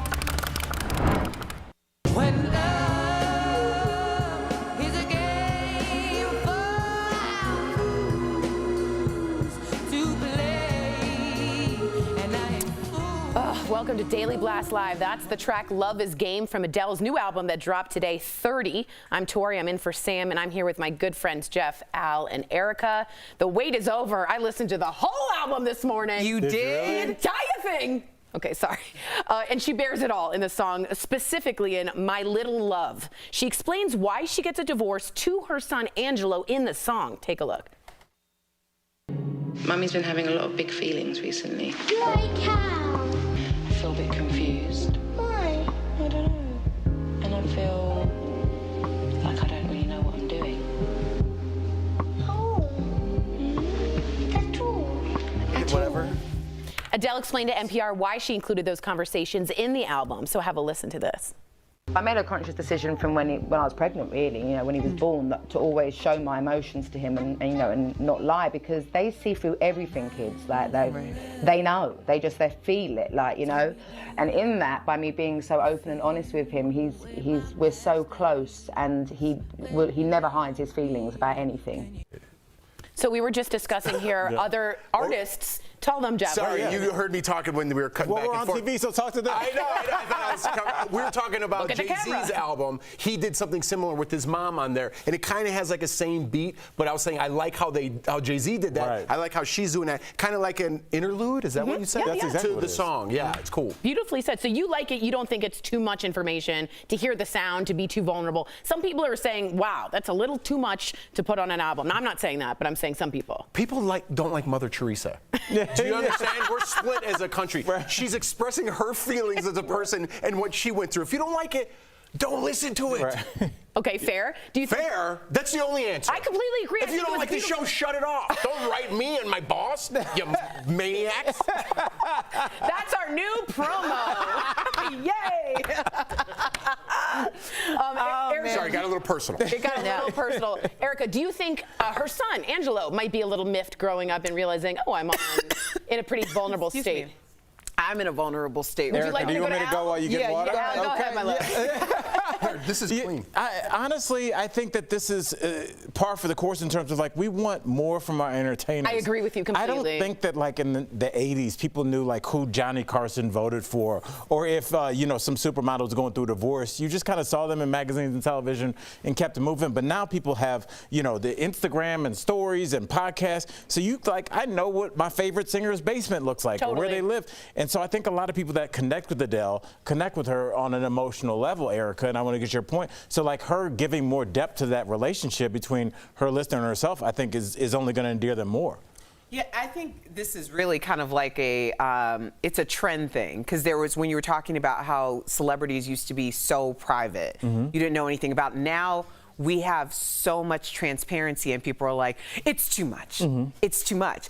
But the truth is, especially in a situation like this where Adele's testimony teaching, and she's testimony teaching to a following that is very much about her story, because her story is reflecting their story. Totally. And so I think anytime anyone is this vulnerable and transparent about their story, thank them, because that is a gift. And it's not a gift for everyone. Your story is not for everyone.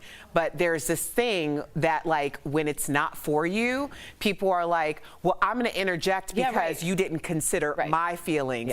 It wasn't about you. It wasn't about you then. It's not about you now. It'll never be about you. But there's going to be somebody that is completely about you. Go find them. Go. That's great advice. It's like Waldo. That's great advice. If it's not your cup of tea, let it go. Me and Erica had the same take. Mine was a little more aggressive. Erica's was a little more. Yours ended with "Don't call my boss."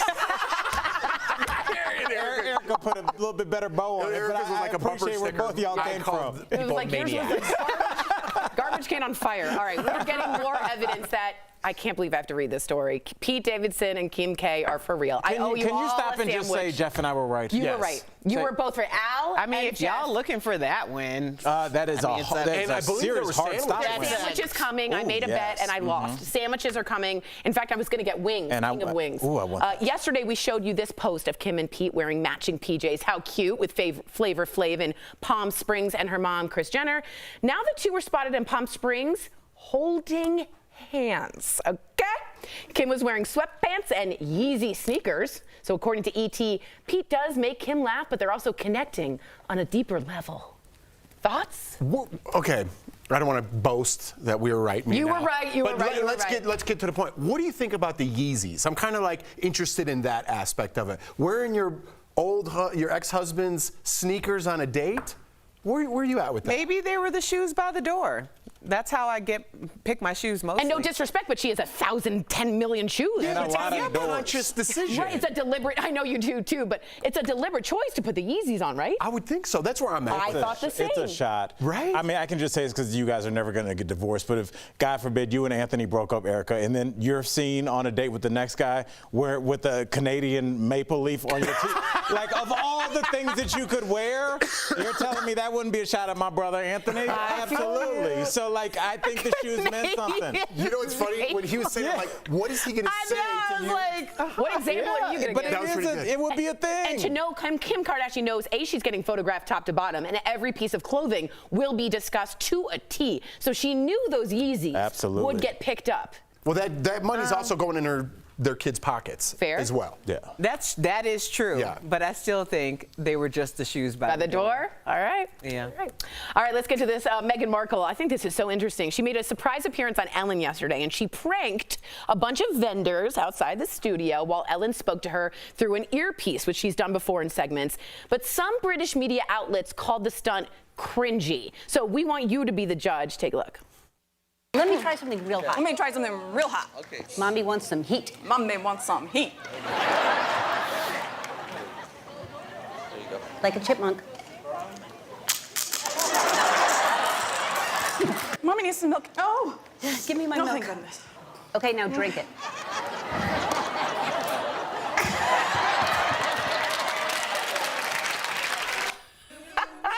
She also put on cat ears and sang like a cat in front of a vendor who was clearly somewhat stunned.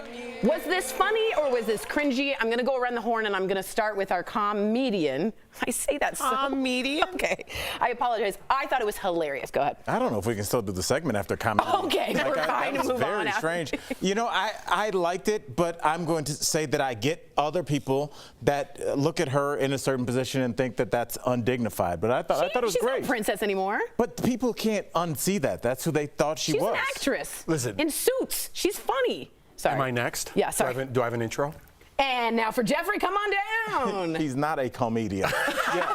No, I'm all for this. You know what I mean? Everyone wants to hate on Meghan Markle. This is a fun side of Meghan Markle. Like it, enjoy it, right? Totally agree. When Ellen does this with Dennis Quaid, it's hilarious. Meghan Markle was hilarious. Can you just say she's hilarious? Right. I mean, come on, She's got timing. She's an actress. What do you think? Well, y'all know what I think. I'm riding hard for my girl Meghan Markle. You are. Okay. People who have something to say about it, we won't even name said people because joy is not something that is fundamentally in everyone. I am so sick of people not being able to be the totality of a person. This is a full person. Meghan Markle has had a very trying few years, something that most of us will never understand. And the fact that she is on Ellen just living her best life and being light and airy and the totality of who she is, I am here for it. May we all be the totality of a person because all of this misery, y'all are bumming me the hell out. Bumming me out. You want to respond? I get it, but very quickly, there are positions that people are put in. So, like, if somebody saw, like, a former president, like Obama, doing, like, a weird skit where he was wearing a chipmunk costume, somebody might be like, you were the most powerful person in the world. I don't want to see you in that position. I'm not saying that's how I feel, but I'm just saying some people would feel like that. Right. But why do you feel that way? Like, what difference does it make in your life? Like, does it change your mortgage payment? No. Does it change if you have to pay your car note or not? It doesn't change anything. Erica, it's like, because everybody needs to believe in something. And for some people, it's the presidency. Some people, it's the monarchy. Some people, it's Beyonce. People believe in whatever structure you believe in. And when you see that person you've put on a pedestal in a position where they look kind of silly, it throws you off because it throws off your sense of meaning. I don't know why anybody would want a one-dimensional person. I'd rather see them acting like a person. I would too. I'm just saying, some people want you one-dimensional. Yeah. Interesting. All right, coming up on DBL, Marie Osmond, and she is 3D, everyone. That's She's here right. live. We're getting a sneak peek at her upcoming Christmas tour. Don't go away. Closed captioning provided by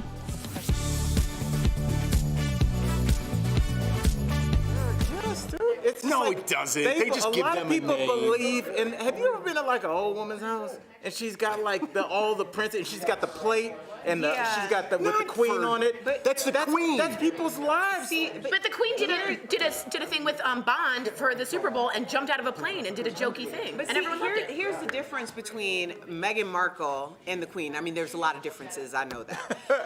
However, Here's one. Yeah, but here's the difference on this point. Meghan Markle was never allowed to be fully immersed into the monarchy. But people want her to follow all the rules and be everything that the monarchy checks to be. So it's like, pick a lane. Like, you never wanted her there, you bullied her out of there, and now you want her to abide by those rules? That is like the epitome of privilege and also just a nuance that I cannot even understand. It's ridiculous. So it's almost like, oh, she was a princess. First of all, she was never a princess. She wasn't even given that title. Her child was never given an official title. It's like, you want her to act as if she was a princess. Before that, she was an actress. It's like being from Chicago, living in San Diego for 3 months, and somebody asks you, where are you from? And you say San Diego. No, that's just where you were last time.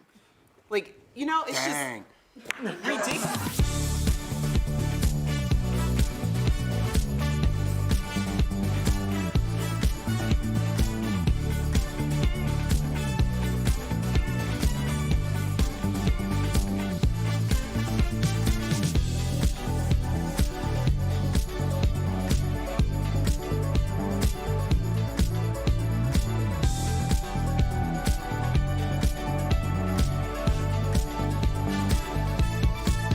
This November, don't miss a minute of DBL. I cannot wait. You want to play it safe? Nah, girl, we want to know. You don't feel like that's a little bit weird? No. I got to agree with Tori here. Hey, stop. I don't want to hear it. Here's how I feel. Okay, stop. I know. You mean like hooligans? Is the hooligan problem under control? There's no such thing as goats. I'm talking about. We're off to a good start. DBL is always all new every day.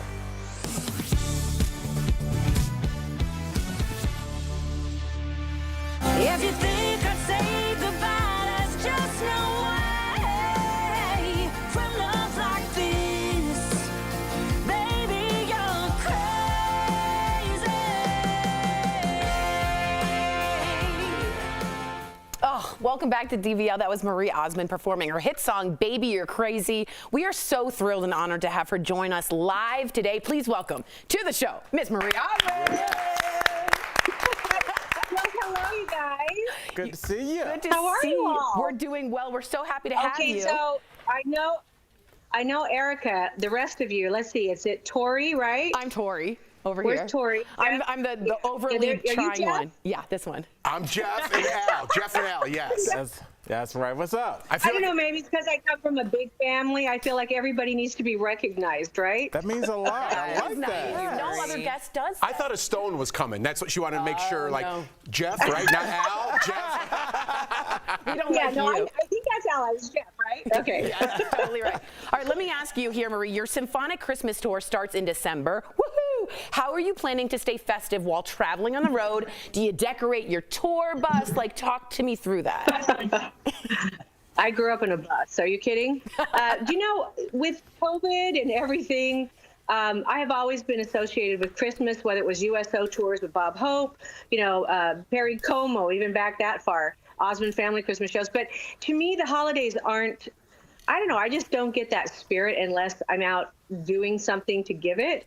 And so selfishly, it's a little bit for me, but I really feel like people need joy again, don't you? Yes, Marie. I think there's no better way to do it for the holiday seasons. It just hasn't felt right the last couple of years. So what I'm doing, so I have this symphonic album that's coming out. And what that means, people go, are you still country? Yes, I'm still country. I love country. I sing pop. People play instruments. I play vocal styles.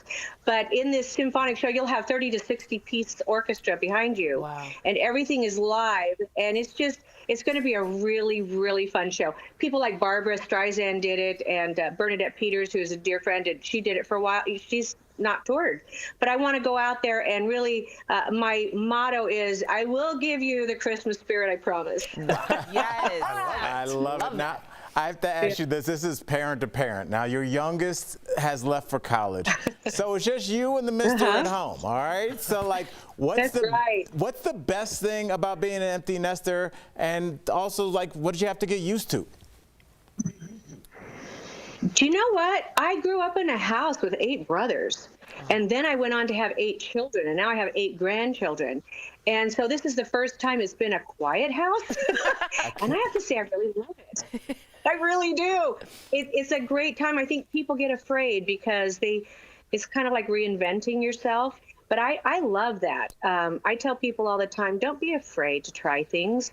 It's important, right, to your soul, and to go back to school or take a class or whatever it is. I mean, look at me. I'm out doing film. I wanted to do that years ago, and never had the opportunity to do it. And then I have my 3rd show for Lifetime coming out, and I'm doing their commercials for them. And I actually produced this one. Wow. You know, am I the best actress in the world? No, but I'm getting better. And get out there, try things. You'll never.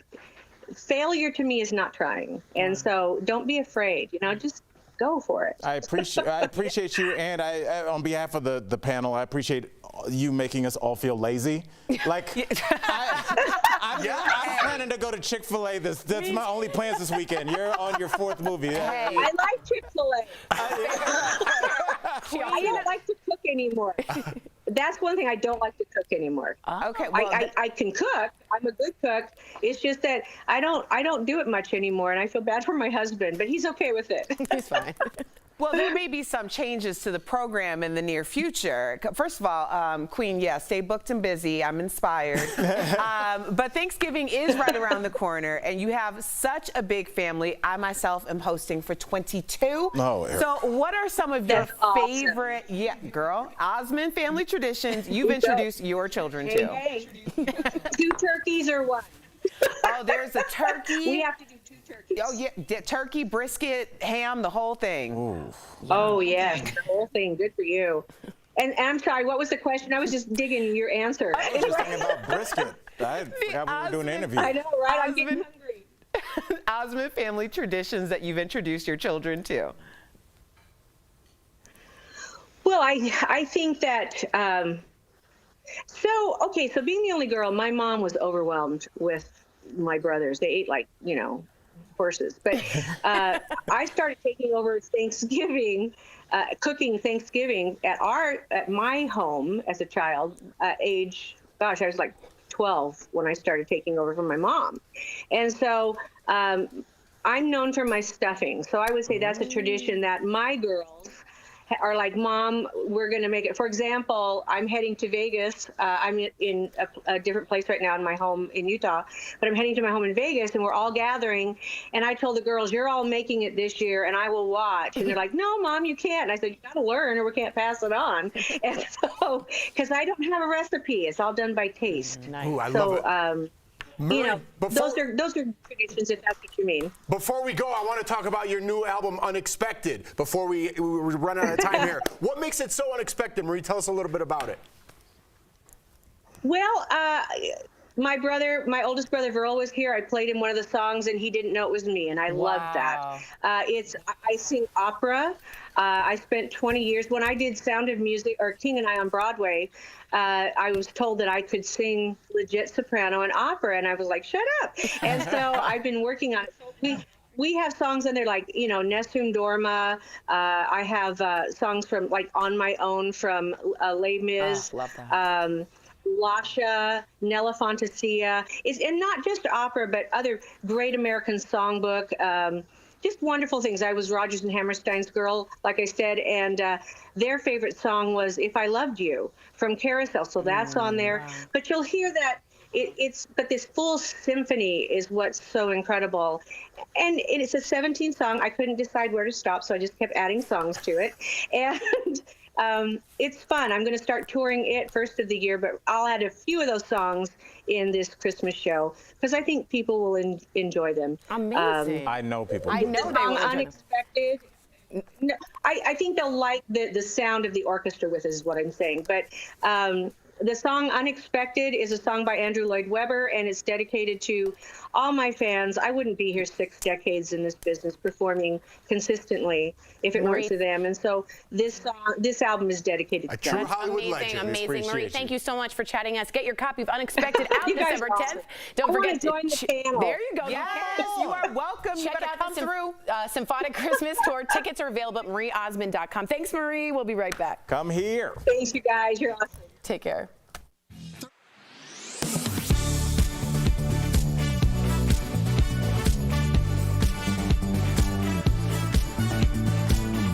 Everywhere you look, gas prices are up, and if it feels historic, it is. According to fuel analyst watchdog GasBuddy, the prices at the pump have reached a 7-year high. With gas prices rising, it may be tempting to swap out that premium gas you've been paying for and use the cheaper unleaded.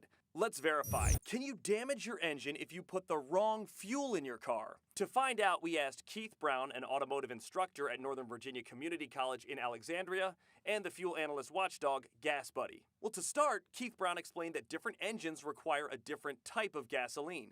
High-performance cars and luxury vehicles need a gas with a higher octane number. Higher output engines need a fuel that is basically can burn slower, if you will. So that's why you see the more expensive fuels, mid-grade and premium, at the pump.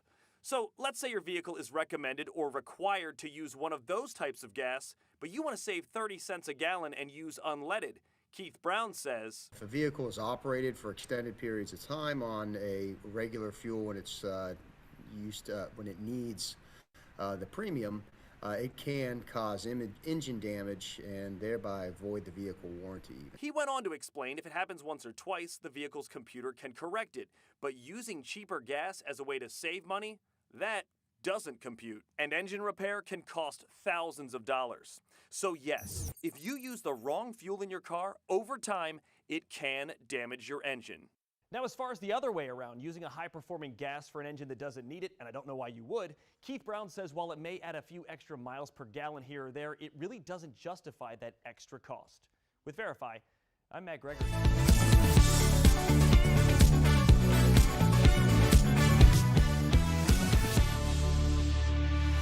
Welcome back. If you're hitting the road this holiday season, we got some tips. That's today's Auto Alert, sponsored by Oxcar Care. Rev it!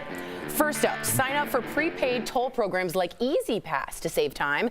Next, take along a paper map. You never know when cell coverage may drop. People don't know what that is. Lastly, bring your own water and snacks so you can avoid long lines at rest stops. Give Oxcar Care a call, 1-800-211-3448. We'll be right back. Rev it!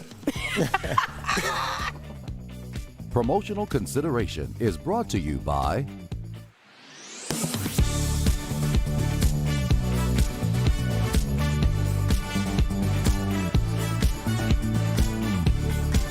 Headlines warning of a deadly parasite that enters the body through bare feet started popping up earlier this week on websites. Verify viewer Jane sent us these from the Steve Harvey Morning Show and a Los Angeles radio station and asked if it's something she really needs to worry about. So, let's verify. Is there a potentially deadly parasite that infects people through bare feet in the U.S.? Our sources are the Centers for Disease Control and Prevention, a professor at Baylor College of Medicine, and the American Society of Tropical Medicine and Hygiene. The parasite in the article is called a strongyloid, which lives in the soil that's contaminated by human feces. One of the more common ways for it to enter humans is when they walk barefoot through infected soil. The larva will penetrate the foot, either the sides of the foot or up all the way up on the ankle, and it'll burrow its way in. You don't even feel it because it's very microscopic or very small. From there, the CDC says the parasite settles in the GI tract where it reproduces. In many cases, the human host doesn't experience any symptoms. Doctors say the biggest risk is among people who are immunosuppressed. At its worst is when people get treated with steroid to become immunosuppressed for some reason, and then the parasite gets out of control and then can just really take over the body and cause people to get extremely ill and even die. Strongyloids are more common in impoverished areas with tropical climates. Within the U.S., researchers say it's present in the Appalachian region, Puerto Rico, and some parts of Texas. So, it's true. There is a potentially deadly parasite that infects people through bare feet in the U.S. although most people won't die from being infected. Doctors say strongyloids are not contagious, so you can't spread it to a family member or catch it at a swimming pool. You can only pick it up from contact with infected soil. With your Verify, I'm Brandon Lewis. The booster shot has been available to adults 65 and up since the end of September, but according to the CDC, only 36% of that group has received the extra dose. That has health officials concerned because protection from the vaccine doesn't last forever. Immunity wanes with every month that passes, and it's now been nearly a year since many folks got their first and second rounds. While many breakthrough cases are not severe, the risk is higher for older adults. They are more vulnerable to COVID and are more likely to be hospitalized from a breakthrough case. So how do we get them protected? Some doctors speculate that expanding eligibility for the booster may actually help. Many older adults may not even realize that they can get the booster right now. Dr. Anthony Fauci says authorizing the shot for all adults may help clear up confusion and convince more people to roll up their sleeves for a third time.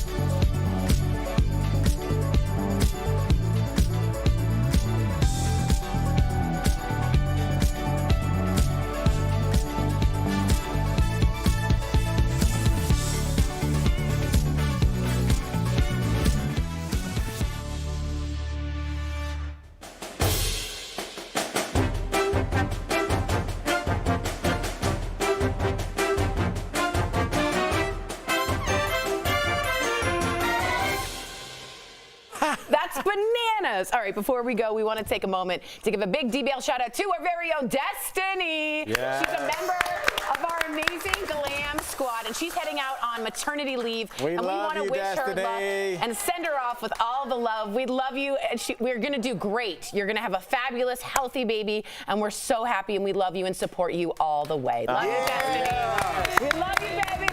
DBL every day. We'll see you Monday, same time, same place. Stay safe, y'all.